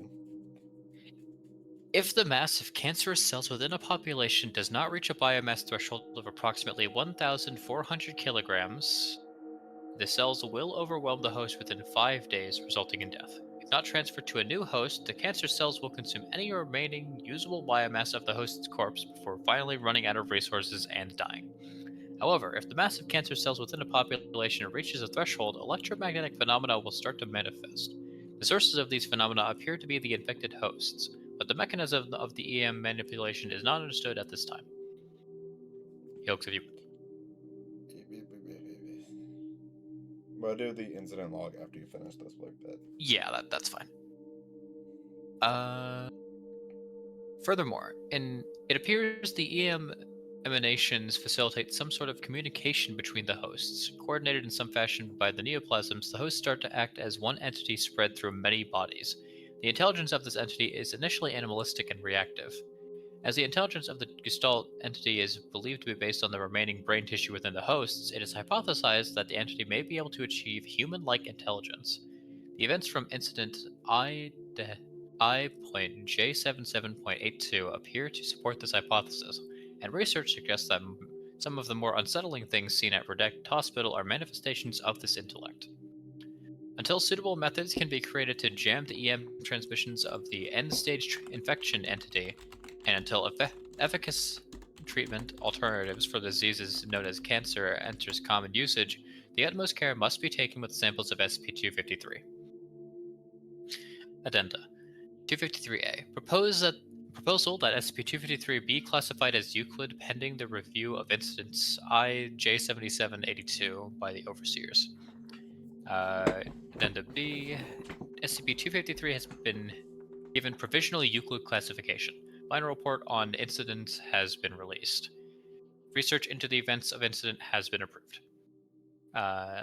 Addenda C. Research involving approaching the threshold biomass in human subjects has been denied. Decision on request to test threshold biomass in cultured samples pending. Addenda D. Use of SCP-500 in experiments with SCP-253 has been denied. Yeah, I guess that's fair. You only have so many of those, huh? Addenda E. Use of SCP-247 or 427 in experiments with SCP-253 have been approved. Early results are not encouraging. Despite success using 427 to treat other forms of cancer in this instance, 427 appears to induce accelerated growth in both tumorous growths as well as the patient. Subjects were terminated as they neared the critical threshold for use with 427. Request to take patients beyond the critical threshold is pending. Alright. Cool. Incident. Is it both the same one? You're... Oh god, not again. Oh boy, I'm glad that we got names. He just blew himself up!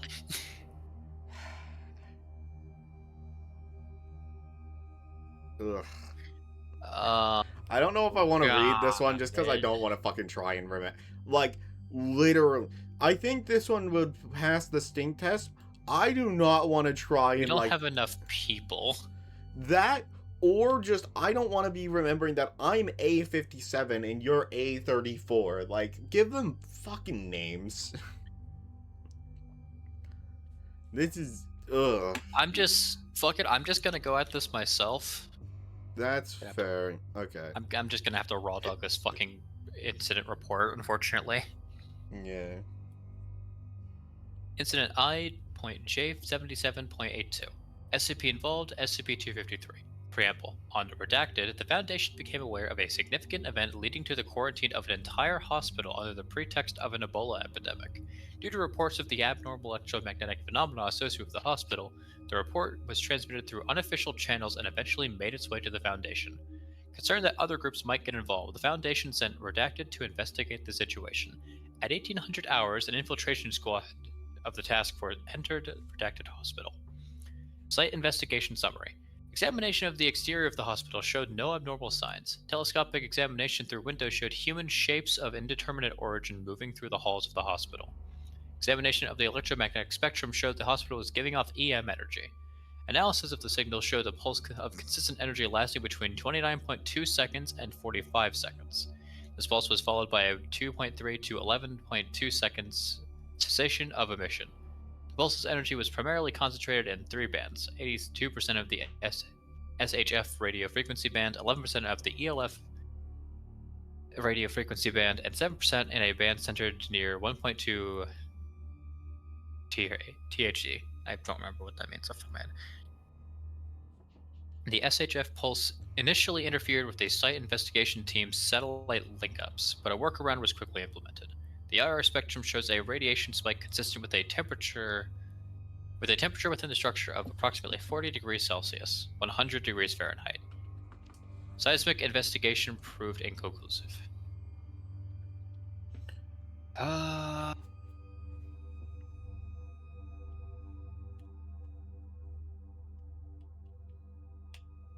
Log begins redacted at 1800 hours, 2 minutes and 3 seconds. Power is cut to the building, right? Ops confirms. The building is physically disconnected from power grid. Why are the lights still on? We're not here to speculate, just find out whatever is causing this, and just to find whatever is causing this and to get out. Damn, it's so hot in here. The eggheads actually anticipated that. Our operations are to be limited to prevent fatigue, overheating, and dehydration. Do you guys feel that? Something is wrong with the floor. What do you mean? Permission to investigate. A57, A34, check the perimeter, make sure we're clear. Clear. Permission granted. There's some sort of vibration traveling through the floor. No recorded chatter for 123 seconds. Thank you for that. It's intermittent.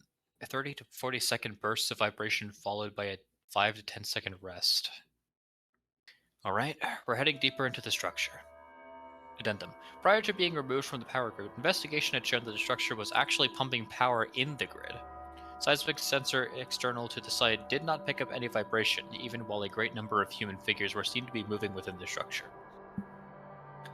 Logs begin, and this is at 12 minutes into the op. I've got a contact at 10 o'clock. I've got a contact too. No appearance of hostility. Just watch them. Oh god, what's wrong with their faces? We'll get samples on our way out. For now, let's finish up investigation of the first floor and make our way to the second. A12 for a log. Examination of contacts. Subjects appear human with some sort of growths all over them. The contacts are remaining in one spot, but swaying back and forth. The portions of their eyes that I can see that have not been covered by boils show only a sclera. A34. Rooms appear empty in disarray. Some of the beds show some sort of brown fluid covering them. This fluid can also be seen on the floors. It almost seems like the lights above the contacts are brighter. Addendum.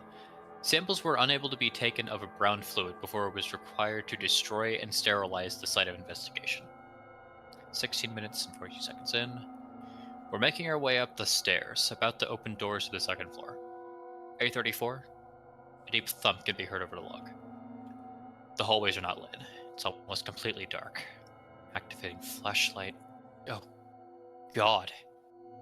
What do you see? They're everywhere. They're filling the hallways. They're making some sort of sound. A deep, hollow moaning can be heard over the log, increasing in intensity. From this point forward, several distortions can be heard in the log. They're moving fall back! Distortions continue in the background. Say again, A34. I couldn't hear you over the static. One of them touched me. We'll regroup near the reception desk, A34. You're officially being removed from the mission. Yes, sir. Proceeding to... Say again? I didn't hear you. A34. A34, respond. Team, roll call with hand sign. A12 in fighting form. All of them are in fighting form. A12, H29, A48, A57, and GO1. Helix, if you would. Yep. Pause. Alright. A34 is MIA. We'll proceed to the reception desk. 20 minutes and 27 seconds in. The hell? Damn it, H29, if you're going to respond to something, describe it for the log. Reception desk is covered with the brown fluid from before. Words have been spelt out. From the progenitor. Several symbols are present as well, showing signs of intelligence. A48 is photographing. To our 6, they're coming. Defensive positions. Can we make it to the door? Several contacts are in the way. They do not appear to be approaching us, displaying the swaying behavior. We'll retreat that way. A12? What's wrong, A12? They've...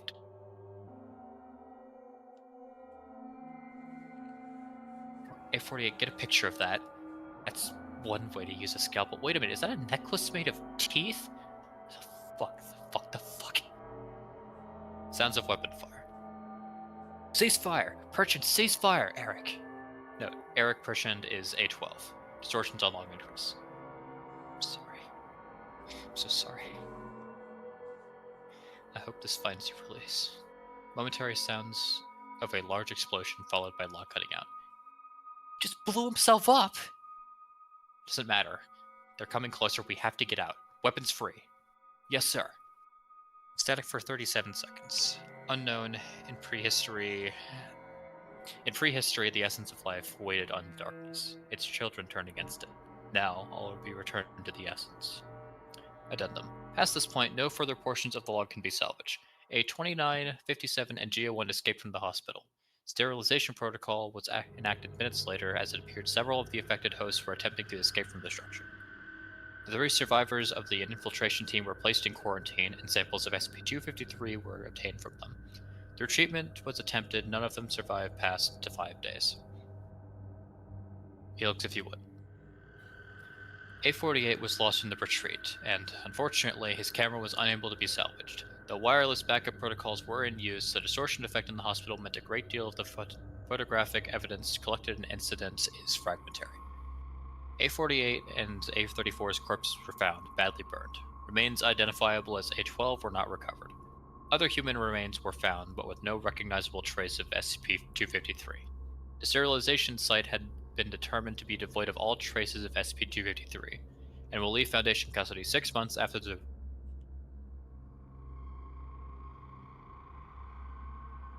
could not do that justice, but this is an interesting concept so far. It's a good log. Yeah, it's not bad. It's not standout, but it's fine. Yeah. Alright, give me a moment before we start the next one. Yeah, give me a minute.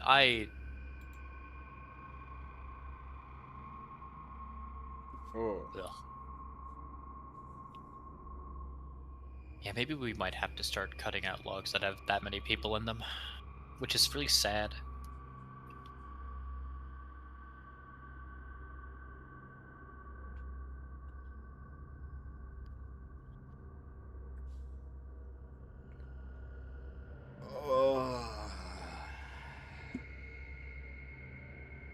This log was like a Resident Evil script. I could kind of see it.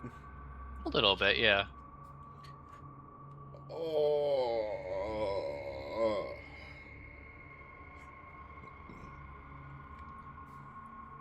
Gotta take a quick break here, I think. We got an ad break coming up. It's like 2 minutes. But yeah. I need a moment.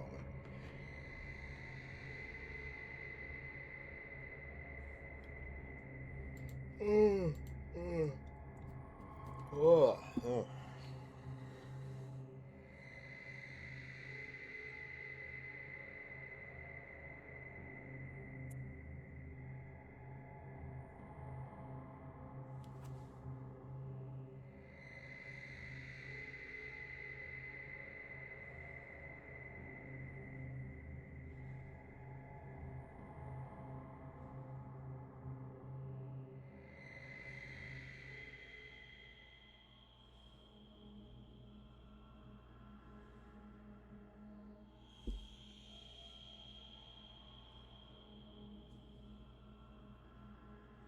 It's actually a Resident Evil movie similar. Don't talk about the Resident Evil movie. No, don't talk about that. I heard it's Movies. awful. There are several, and they're all bad.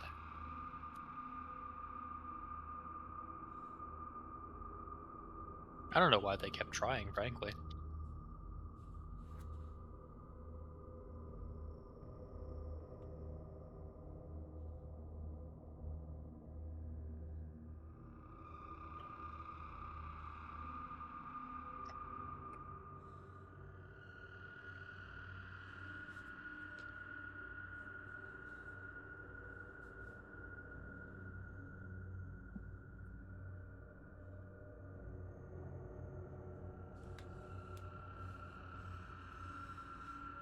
It's so bad it's actually good is not exactly what I would say.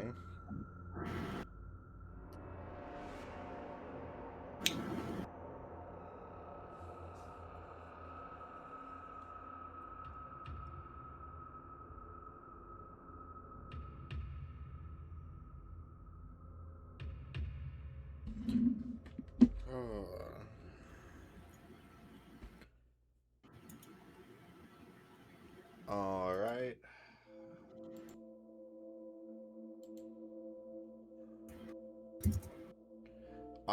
I don't know the difference. I never watched them. All I've heard is they weren't good. Or at least the one wasn't.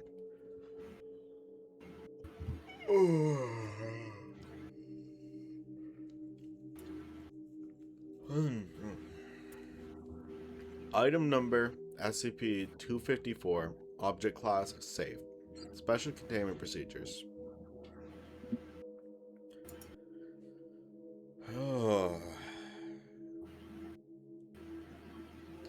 SCP-254 is to be kept in a standard storage locker when not in use. When in storage, it must be placed face down on the floor of the locker and secured with straps to prevent accidental activation. Use of SCP-254 may be requested by any department head and must be approved by at least 2 Level 3 personnel.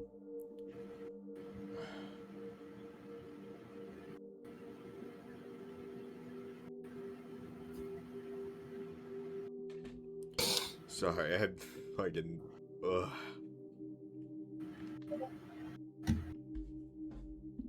Did I just get a Discord ping or was that Ridge? No. Oh well. SCP-254 may not be used in a capacity that will result in SCP-254-1's contact with SCPs posing a memetic contagion hazard. Under no circumstances is SCP-254 to be active in a single department or area for longer than 26 days. Why do I feel so, like, short-winded right now? No. Reuse is permitted only if the area in question has undergone a complete personnel rotation, i.e. no employees remain who have had previous contact with SCP-254. Description: SCP-254 is a rectangular wooden plaque measuring 22 centimeters by 30 centimeters and weighing approximately 1.5 kilograms. On the front of the plaque is an empty brass picture holder, as well as a printed metal plate with a black background and gold-colored letters reading Employee of the Month affixed to the back of the plaque.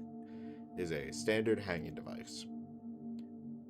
SCP-254 was discovered in the rubble of a Texaco gas station in Redacted, Kansas on Redacted. A Foundation agent secured SCP-254 after discovering that it sustained no damage in the explosion, that had leveled the gas station and resulted in the deaths of Redacted employees and Redacted civilians. When SCP-254 is hung on a wall in a work area of 4 or more people, SCP-254-1 will appear soon afterward. SCP-254-1 will arrive either at the end of the next designated break period or at the beginning of the following work shift. SCP-254-1 is an incorporeal human of variable gender, age, race, name, and appearance, able to manipulate objects in the manner similar to that of a normal human of average strength and coordination.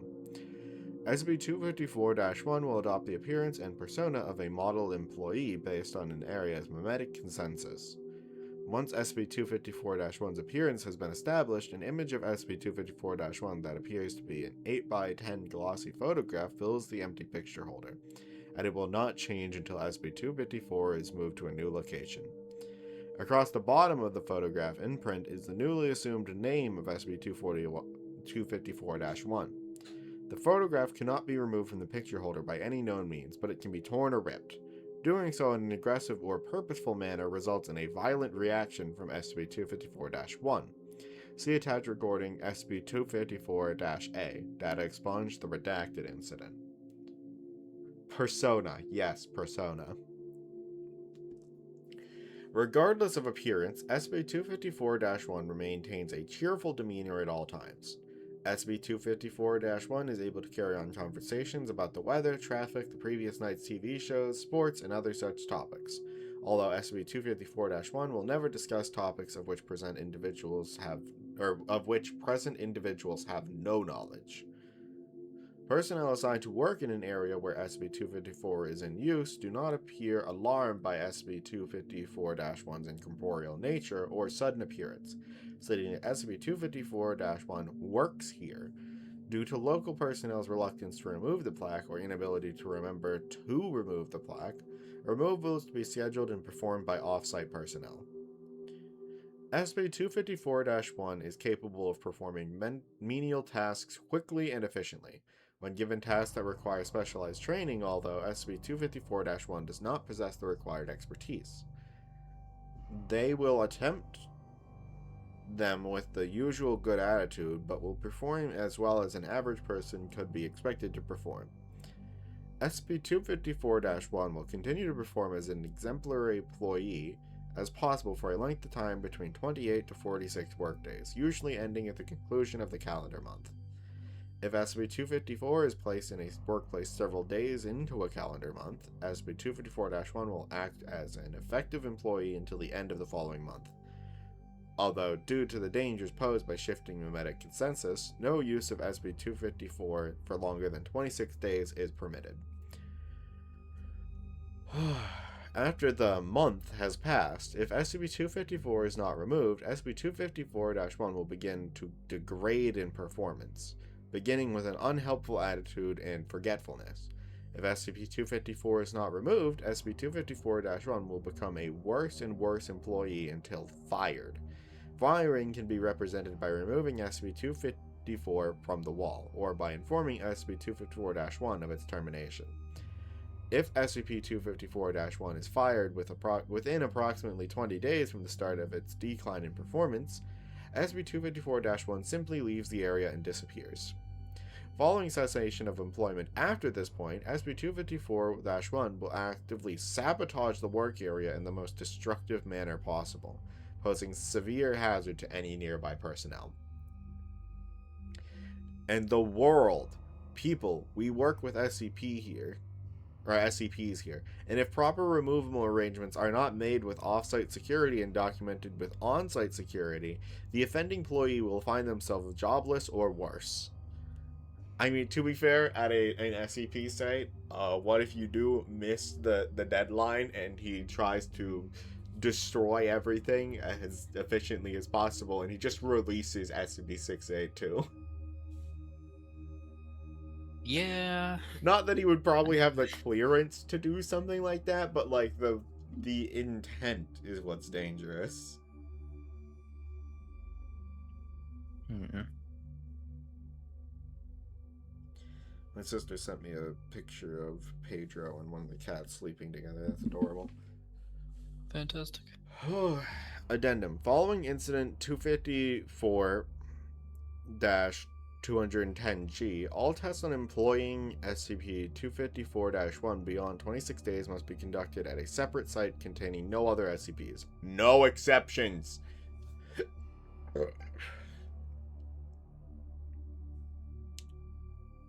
Sorry, I feel like I've just, hit a wall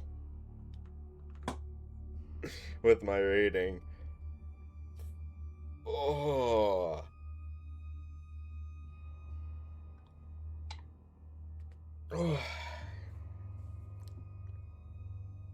Audio log 254-A13. Okay. Would you like to take Gus? Sure. This is Dr. Redacted. This is experiment 13 on SCP-254. I am using a standard Phillips head screwdriver to attempt to remove the brass fitting from SCP-254. It appears that these screws are affixed by means beyond the normal, perhaps glue or something else. Would you like me to get you some solvent, sir? No thanks, Gus. No need. Could you hand me that box cutter? I'll try cutting this picture out. Really? Why would you want to do that? I think that Black's looks Jim Dandy right now. Right where it is. Now, this isn't an insult to you, Gus. You're a great employee. This is an experiment. Okay, Doc, I trust you. What you doing, Doc? Would you please not do that? Just a little bit for... The audio of the two cuts out, and there are 5 hard banging sounds, presumably SCP-254-1 slamming Dr. Redacted's head against the table. Then there is a wet sound as the box cutter is redacted. End of tape. Sudden Phillips product placement. Damn it. I mean, I don't it's think just the that's name of really... the screwdriver. I don't think it's actually the Yeah, I don't think it's a brand. brand, per se. That's just the type. Experiment log 254-B. Testing on extended employment of SCP-254-1 as a janitor at Sector Redacted. Day 26. End of standard employment period reached. SCP-254-1's performance continues to meet high standards. Day 32. First sign of performance degradation noted. SCP-254-1 leaves a dirty rag on Research Assistant Redacted's desk. Apologetic when rag is noticed and returned. Day 34. SCP-254-1 is mopping the floor in Sector Redacted when a hurrying technician trips over the bucket of cleaning solution. SCP-254-1 recorded cursing at the technician. Day 35. End of the calendar month. SCP-254-1 described as sullen by a late working researcher. Break room kitchen in Sector Redacted left uncleaned. Coffee spilled around Dr. Redacted's garbage can. Day 36. SB-254-1 reprimanded by supervisor for apparent drunkenness. Note, very odd. SB-254-1 has never been seen to eat or drink. Day 39. SB-254-1 fails to return cleaning solutions to the janitorial closet. Near disaster when mentally disturbed test subject, see experiment log redacted, finds a bottle of ammonia-based cleaner in a bathroom. SB-254-1 reprimanded for carelessness. Fellow janitor redacted observed in a verbal altercation with SCP-254-1. Both parties are somewhat vague on the cause of the quarrel. Day 43. SCP-254-1 again observed to apparently be drunk on duty. Cleanings becoming noticeably more erratic. Day 48. Fire alarm goes off in Sector Redacted. False alarm. Ink markers fail to pinpoint a culprit. But SCP-254-1 was observed near the tripped alarm a few minutes prior to the incident. Security footage unavailable due to an unidentifiable object blocking the camera's view of the hallway. Day 56. Dr. Redacted upgrades SCP-254-1 for removing perishable items from the lab refrigerator and shredding irreplaceable experiment logs. SCP-254-1 calls Dr. Redacted, and threatens to redacted. Security called. Day 58. Kitchen knife found stabbed deeply into Dr. Redacted's whiteboard. Dr. Redacted's locked secure document safe has been opened and rifled. Guard posted at the door to Dr. Redacted's office. SCP-254-1 and Redacted recorded arguing in raised voices in the staff break room. Day 59. Janitor Redacted signs into work, but fails to report to supervisor. Located by accident several hours later, trapped in the cold storage rooms attached to Redacted. Autopsy theater. I'm really struggling with this one. Suffering from severe hypothermia. Guard on duty at Dr. Redacted's office incapacitated by a blow to the head. Crude human figure formed from a mop head impaled on a broken mop handle, driven through Dr. Redacted's desk chair. SB-254-1 nowhere to be found. Great! Day 60. At Dr. Redacted's request and with approval from Redacted, SB-254 removed from wall. SCP-254-1 leaves the building and vanishes. Day 61. SCP-254-1 caught on camera in Sector Redacted late at night. Power failure and multiple backup system failure causes Redacted containment breaches, resulting in Redacted direct casualties and Redacted further losses from sterilization of an outbreak of SCP Redacted. See Incident Report 254. I like this one. It's cute. I wish I did a better job of reading it, but like, fuck. What? So he's... Oh. Oh no. Why? Right. Get me out. This is an SCP.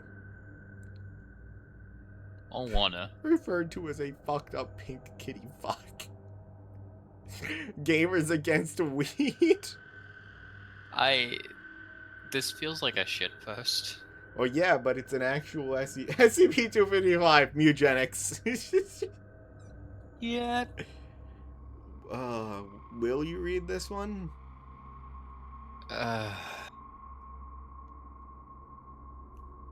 Fine.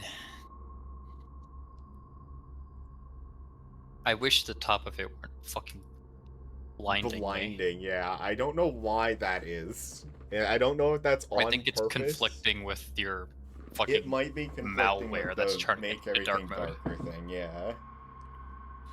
Okay. SCP-225, Object Class Safe, Special Containment Procedures. SCP-225 is to remain inert on 3 laptops stored in standard containment lockers at Site-191. Access to and the modification of SCP-255 is forbidden without the approval of Dr. Umillo. Addendum 225-1. As of 10/7/2020, SCP-255 is no longer allowed to enter an active state. Description. SCP-255 is a browser extension created for the Chrome, Safari, and Firefox internet browsers. Upon connection to Wi-Fi and a successful homepage landing at any URL, a colorful string of pixelated text reading "Bonba's bad blocker has got you" will appear and fade away within 7 seconds, followed by the appearance of SCP-255-1, manifesting into the browser window with a celebratory jingle. SCP-255-1 refers to the entity known as Bonba, which takes the form of a pink, stylized animal mascot most closely resembling a cat combined with the features of a cube. Yeah.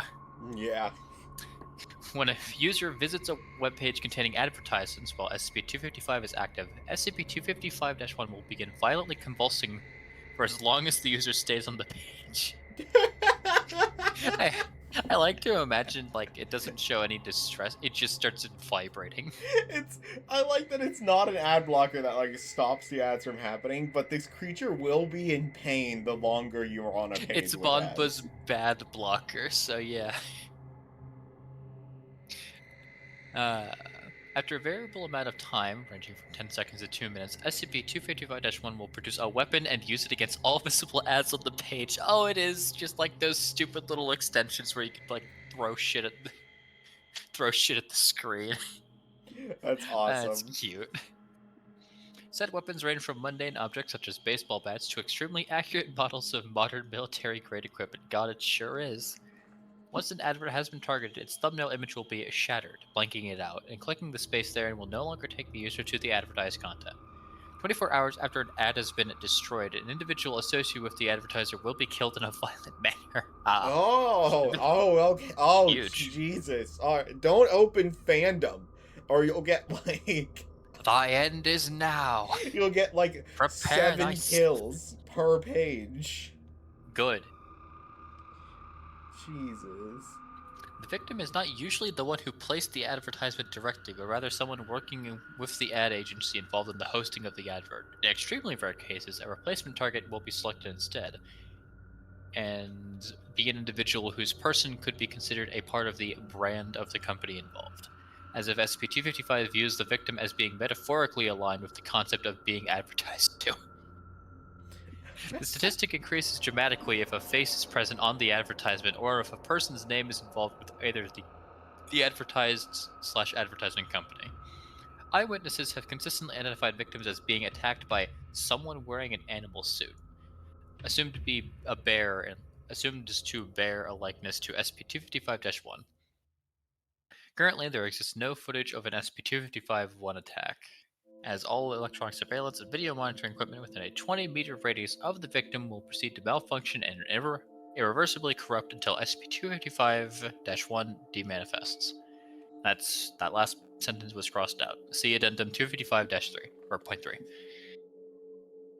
I like this one so far.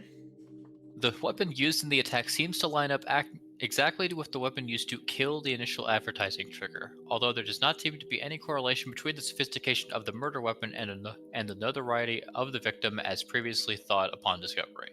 There is, however, a correlation between how much the victim would be made to suffer during their attack and their current socioeconomic status. The more wealthy you're a victim rich, is, you will be shot in the leg a few extra times. If you've got a pulse, we've got a problem. The more wealthy a victim is, the more painful and prolonged their death will be. Currently, the longest an SCP-255-1 attack has lasted is theorized to be about 37 hours, in which the victim was not only slowly exsanguinated with lock-picking tools through orbital sockets and navel cavities, but also redacted. Yeah. Wow. Like, that's a good use of redacted, where it's like, they did show us they did mention something gruesome, and then redacted something more tools? gruesome. I thought it worked specifically with... whatever. Discovery. SCP-255 was initially discovered on 6/12/2020 in a police raid upon an abandoned warehouse in New Orleans, Louisiana, due to complaints of squatters by the owners of the property. POI 92712, aka Jessica Oliver LeBlanc, was found dead at the scene, having overdosed on... methamphetamine. Screw it. Yeah. SCP-255 was currently active and connected to Wi-Fi, courtesy of a nearby library, and it was estimated that data expunged individuals were killed by SCP-255-1 through POI 927112 before she expired. SCP-255's anomalous properties were not known until redacted. A police officer of 10 years took one of the laptops containing SCP-255 home as illegal contraband and began using it regularly. That fucking rat. SCP-255 was active for approximately 278 hours until the near simultaneous deaths of... Yeah, okay. Elon Musk and Jeff Bezos. In accordance with SCP-255-1's behavior prompted Redacted to commit suicide with its own firearm. His idolization of the deceased mentioned in a suicide note. Right, okay. As SCP-255-1 was also mentioned in said note. Oh. Helix. Referred to as a fucked up pink kitty fuck. Foundation agents embedded within law enforcement seized all laptops containing SCP-255 and launched an investigation into it and POI 9271 or 12, whatever. I don't know why I started reading it that way. Addendum 2. Journal entries regarding SCP-255. Following excerpts were recovered from POI's phone diary, included in this file as to provide context into the reasoning behind SCP-255's construction. Other anomalies are mentioned as well, along with various other POIs associated with GOI 5869 and GOI 004C. Helix if you would. Gamers Against Weed, yeah. Church of Maxwellism, a splinter sect of GOL4, Church of the Broken God. Ah. I see. So those are groups of interest, and these are persons of interest. So they... Yeah. Oh, Gamers Against Weed made this. I hate them.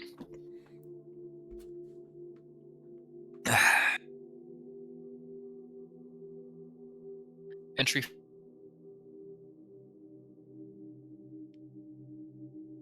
Came by today. I can't believe she flew all the way out here from New York City just to give me pity eyes and some cash. Fuck her. Fuck her whore roommate Zelda, and fuck the both of them for leaving behind and homeless like some washed up bitch on the street. Jude wasn't here to take me in, surprise, surprise. So now I'm left without anywhere to go except some dumb, crummy, churchy shelter. Or dumb, churchy shelter where I have to pray to God at breakfast or else I don't get it. I hope she dies. I hope her stupid fucking roommate dies too. She didn't even do anything except slut around and get paid for it. What an easy life. I totally could have stayed there longer, but no, the landlord will get mad, they said. Just shove me in a closet and forget about it. I don't care. The voices in my head are very loud today. Mentions of auditory hallucinations here and in subsequent entries suggest that POI 92712 possessed some form of undiagnosed psychosis. You don't say. Entry 6, 2/17/2020. She said goodbye to me in the chapel today. I don't know how to feel. The preacher said God watches over us through these gray windows. But does he care? He doesn't care for me. He didn't care for me when I nearly drowned at the age of 5, or when my parents died and neither of my Protestant grandmothers wanted to take me a filthy Catholic Cajun. My parents never even brought me to Mass, dumbasses, and I don't even speak French like they did. Fuck off. I wish I was burning in hell instead of here. Entry 9, 2/24/2020. Tried other shelters in the city. No luck. NOLA isn't as hostile to homeless people as NYC is, with all the empty parking lots and church gardens I'm skinny enough to slip into. But I hate it so bad. I want a bed. I want to play video games again. They had a Nintendo convention here a week ago, and watching everyone play with their games made me die somewhere inside. Thank God for public charging stations. They say weird things to me, though, and I can never stay long. Entry 12, 3/2/2020. Some girl at the library saw me looking at mobile emulators and chatted me up. She was kind of cute, and if I wasn't a total brokey loser, I would have asked her out. But I'm never going to be good enough for that. Anyway, she said she liked Golden Sun and played it as a kid. What a babe. We played it together, sung it up in one of the library's quiet rooms until it had to close, and well, Look, I said I was a loser, and I am, but she invited me to her apartment. I couldn't believe it. I really couldn't. So I nearly ran out when she offered to let me sleep on the couch. I cried like a baby, taking a shower at her place. I can't stay here forever, but I forgot to write down her name. Yeah, her name is Entry 13. 3/3/2020. Amina? I think. That's two A's, right? It's Close. a little blurry. Yeah, it's 2 A's. Okay. Amina let me stay the night, but said I had to be out by 4 because her mother was coming. She called her a bitch very quietly, and I told her that I knew what she meant. And she said nobody was capable of that until I snapped at her and told her I understood more than she would ever know. When she heard that, she relented, laughing. In embarrassment, I think? I don't know.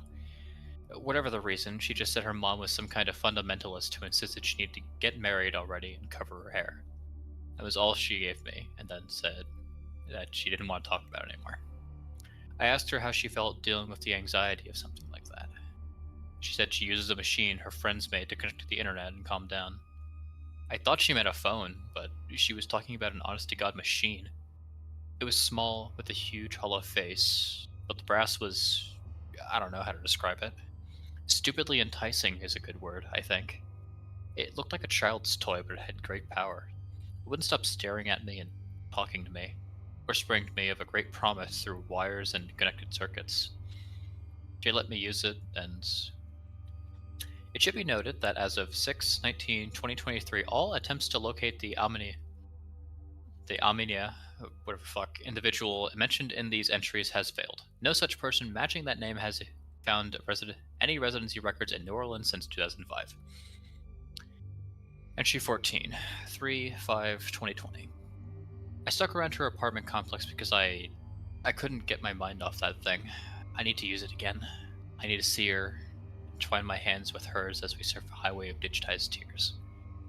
We used it for longer than we should have, because I had to hide her in her closet when her mom knocked on the door. I said sorry after she lost track of time, but it was such a glorious ride. A glittering flow of headphones to the brain, a fracturing made whole by telephone wires, online video, and the communication between wayward souls on the other side of LCD screens. I felt something for the first time in years that wasn't... I don't know how to describe it. But the voices in my head all finally sounded like me. They all finally sounded like me as I read wholesome Twitter posts aloud and saw the bounty of e-commerce flow.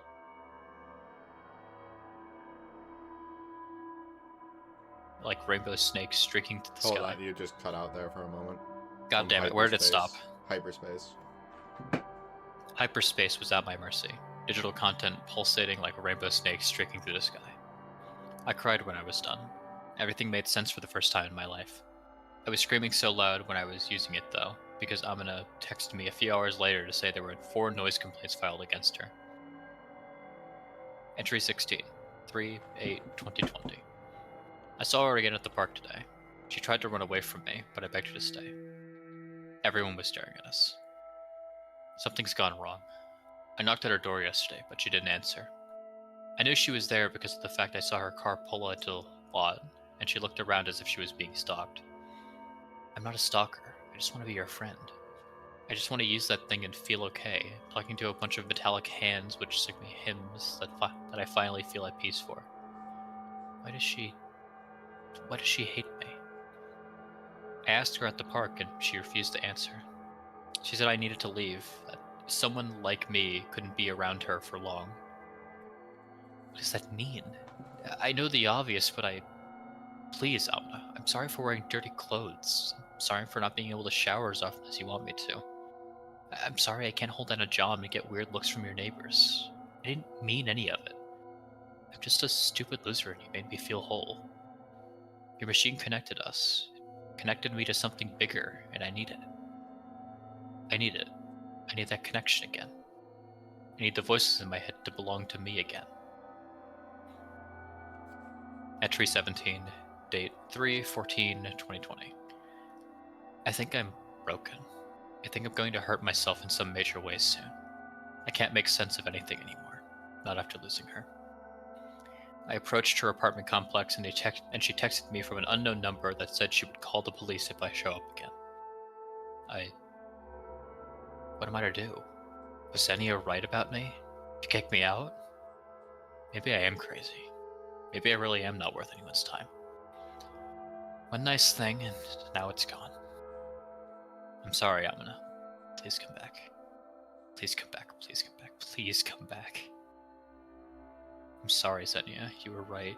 I'm just a stupid Bayou hick. Entry 21, 3/25/2020. I couldn't take it anymore. If anyone finds this phone, please stop reading here. I promise that I haven't done anything immoral. I'm just stupid. I'm just stupid and a junkie now too, because I couldn't apparently get any more stupid than trying some little pills a guide said would help me focus. I figured it would help focus the voices in my brain into something that resembled me, but no.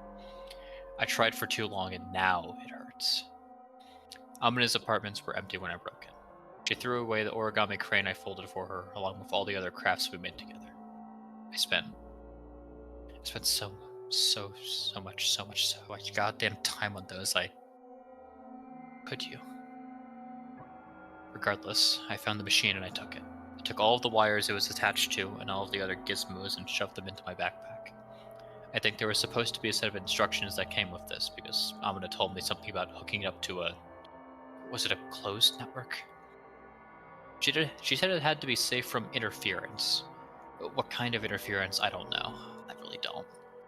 Said if the wrong electromagnetic waves got into its motherboard, the kinds that are hostile to humans, lol, paranoid much, it would begin flipping out like crazy.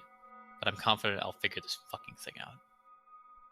Once again, if you're reading this, don't snitch. I promise I wasn't committing armed robbery. Yeah? Following entry, entry 22, dated 3/26/2020, was empty except for a link to a local New Orleans news website. The article has been reproduced in its entirety below. Deals as sweet as beignets. No. A mayor ready to launch major advertising campaign by Magni Lalonde. Last Monday, New Orleans Mayor Kenesha Cole announced that the city's local radio station, 102.7 FME, would be airing non-stop Easter-themed promotionals for local businesses in collaboration with the Superdome, owned by Caesars Entertainment Enterprise.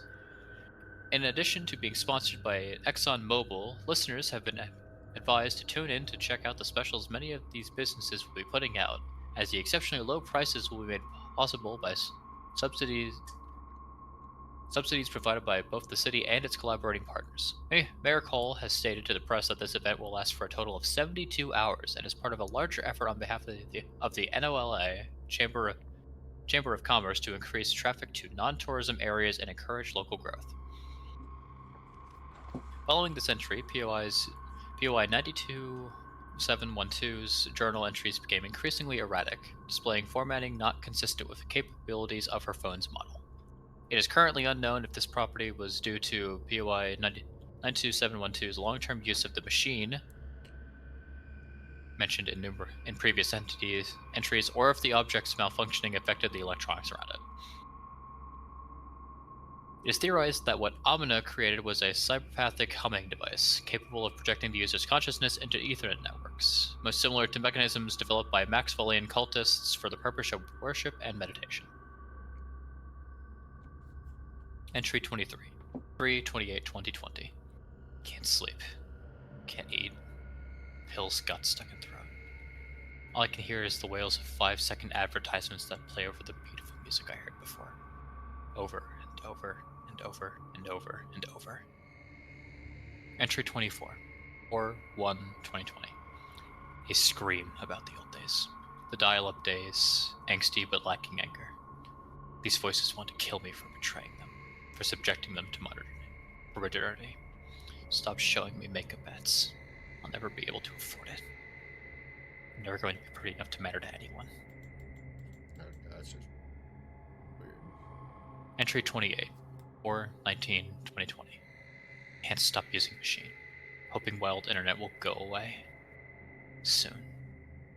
It hurts. It hurts. All of it. Pills still hurt and they cost too much. Can't focus without them. My brain melts with the color of lost time. Advertisements killing me as they bleed my wanton heart, reminding me, investing my white matter with brands. Will there be anything left of me in the end? Is money all we're good for? Entry 32. 5/2/2020. It's all too fucking loud. This noise, this wasted bandwidth.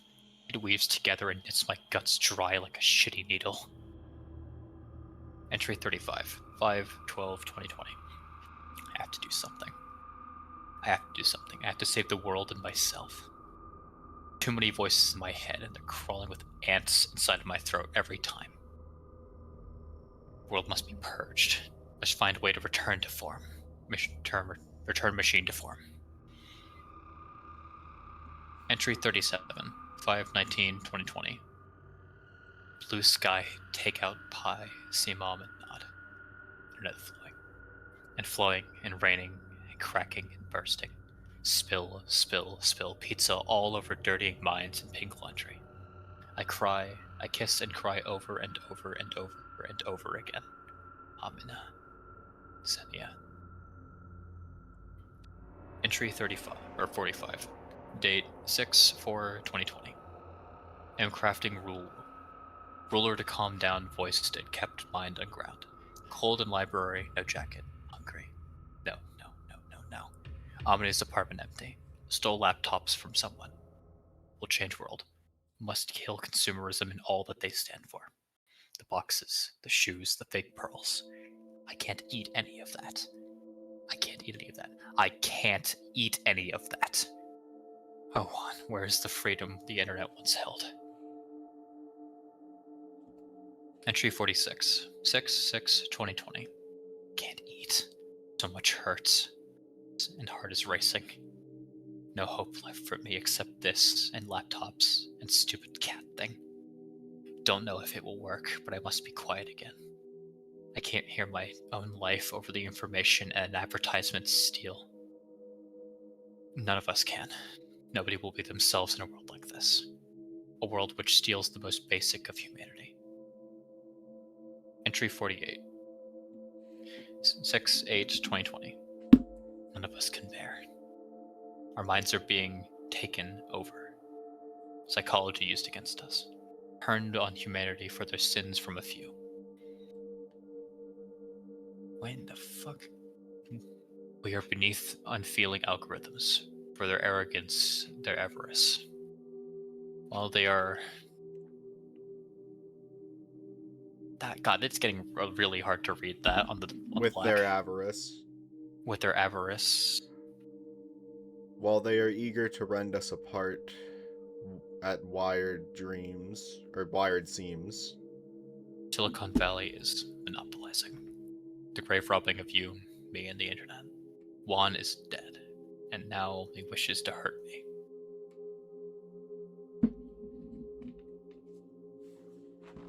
Entry 49. Date 6/10/2020. Yeah, I would have thought so too. But, Amina, I promise this will make you like me again. I promise the bad people making the machines cry will pay. I know who they are. They will pay for polluting the layman's space on the thrones of control. They will pay for wasting our lives and dirtying our psyches with monetary violence. Dead in 225.3. On 6/28/2020, footage of an SCP-255-1 attack was finally recovered from a hotel in Shanghai. The video was dated to the day of SCP-255's first recovery by the police, marking POI 92712 as the instigator of this particular incident. The heavily corrupted feed shows POI 012-1 Percival Etherealus Dark, CEO of GOI 12, Marshall Carter and Dark Ltd. Being watched, stalked, and then ambushed by SCP-255-1 with a machete, cutting to static just as SCP-255-1 rushes for the killing blow. It is currently unknown how the altercation ended and how the incident went unreported by the hotel. POI 12-1 status was not confirmed again until 9/12/2020. after which 3 more attacks occurred during routine testing of SCP-255. These attacks occurred without the viewing of any advertising related to Marshall Carter and Dark Ltd., suggesting this is the case of a survivor. That in the case of a survivor, SCP-255-1 will pursue the victim indefinitely, while the program is active until they have been successfully terminated. Due to the obscene net worth of POI 12-1, estimated to be data expunged, and SCP-255-1's proclivities for aggression scaling off of that factor, all testing was ordered ceased by 057 because of concerns regarding SCP-255-1's potential to breach the veil and the possibility of civilians being caught in the crossfire. Addendum 255.4.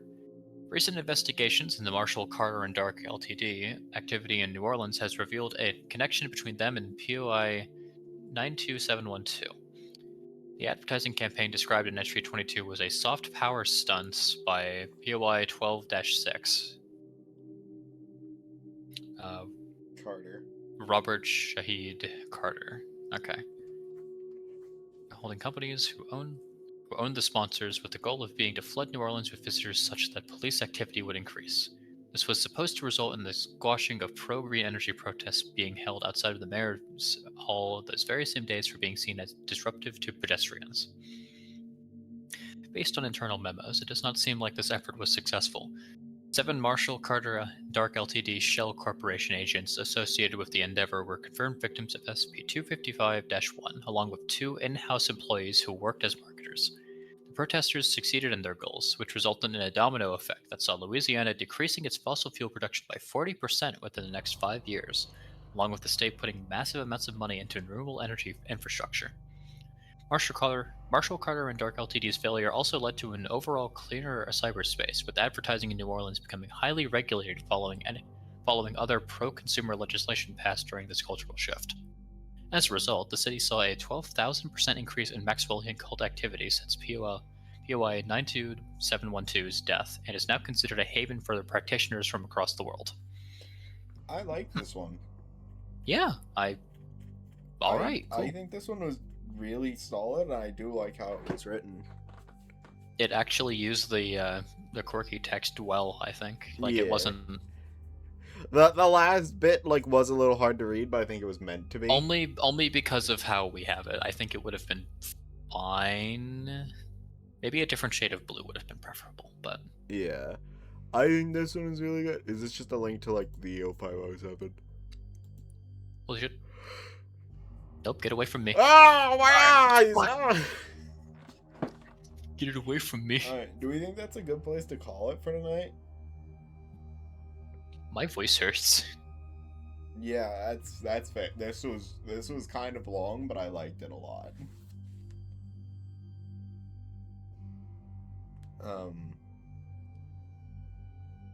Look at him. He's so silly. He's going to kill all of the 1%. he's already killed Elon and Bezos. Part of me's like, okay, yeah, this is just wish fulfillment, but also this is still a cool concept all the same. Yeah. I like the idea, but it was definitely some anti-capitalist who wrote this article. I mean, I don't blame them. Capitalism sucks, but yeah. Yeah.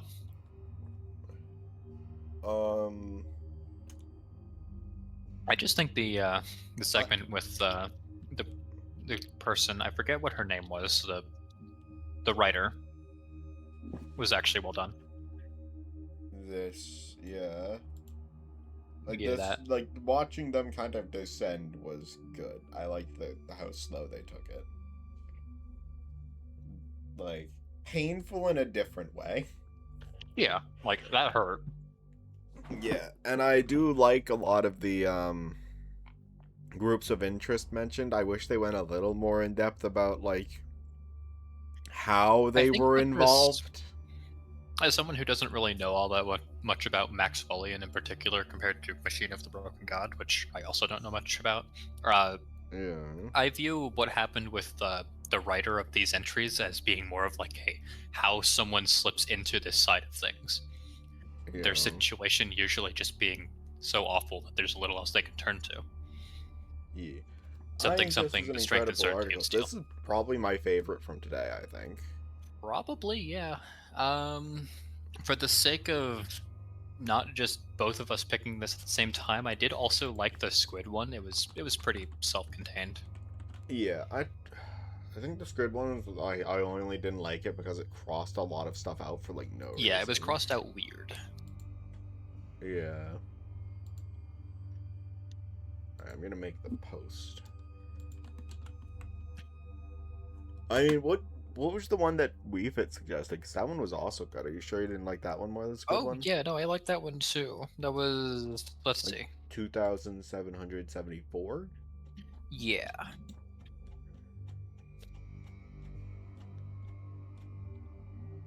The slow burn sloth was also great.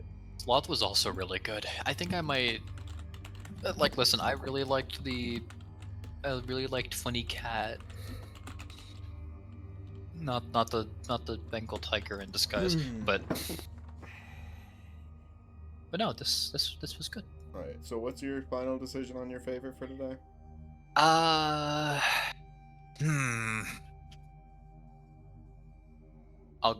I'll go Sloth simply because I also want that one to have more eyes on it. Not that it's probably all that unknown, but still. Like, obviously we both agree that the one we just read was very good. Also, not that we'll actually get more eyes on it from posting the... Oh, no. You know what I mean. I want it to... I don't want it to be forgotten of the things that we've read. Yeah, someday I'll be big guy and there'll be so many people reading our favorite articles. Yeah. So, that will probably... You're getting a little sneak peek of what's in store next time.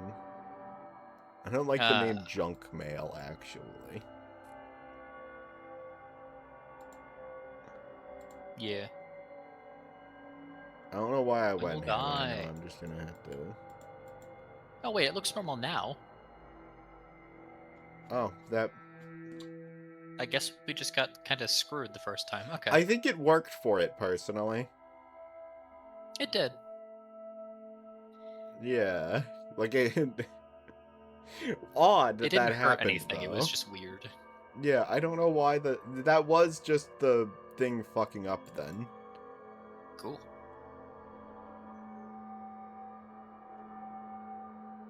Alright, one... And that does just look like an item out of eugenics or something.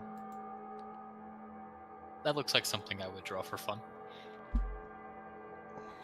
If I drew. I went way too far. Trapped in the Kill an typewriter. advertiser? Alright, that'll be it for I stream like that the today. janitor is employee of the month. Oh, what? I like that the janitor is employee of the month, considering. Alright, but for real, that'll be it. Alright, bye-bye stream, goodbye!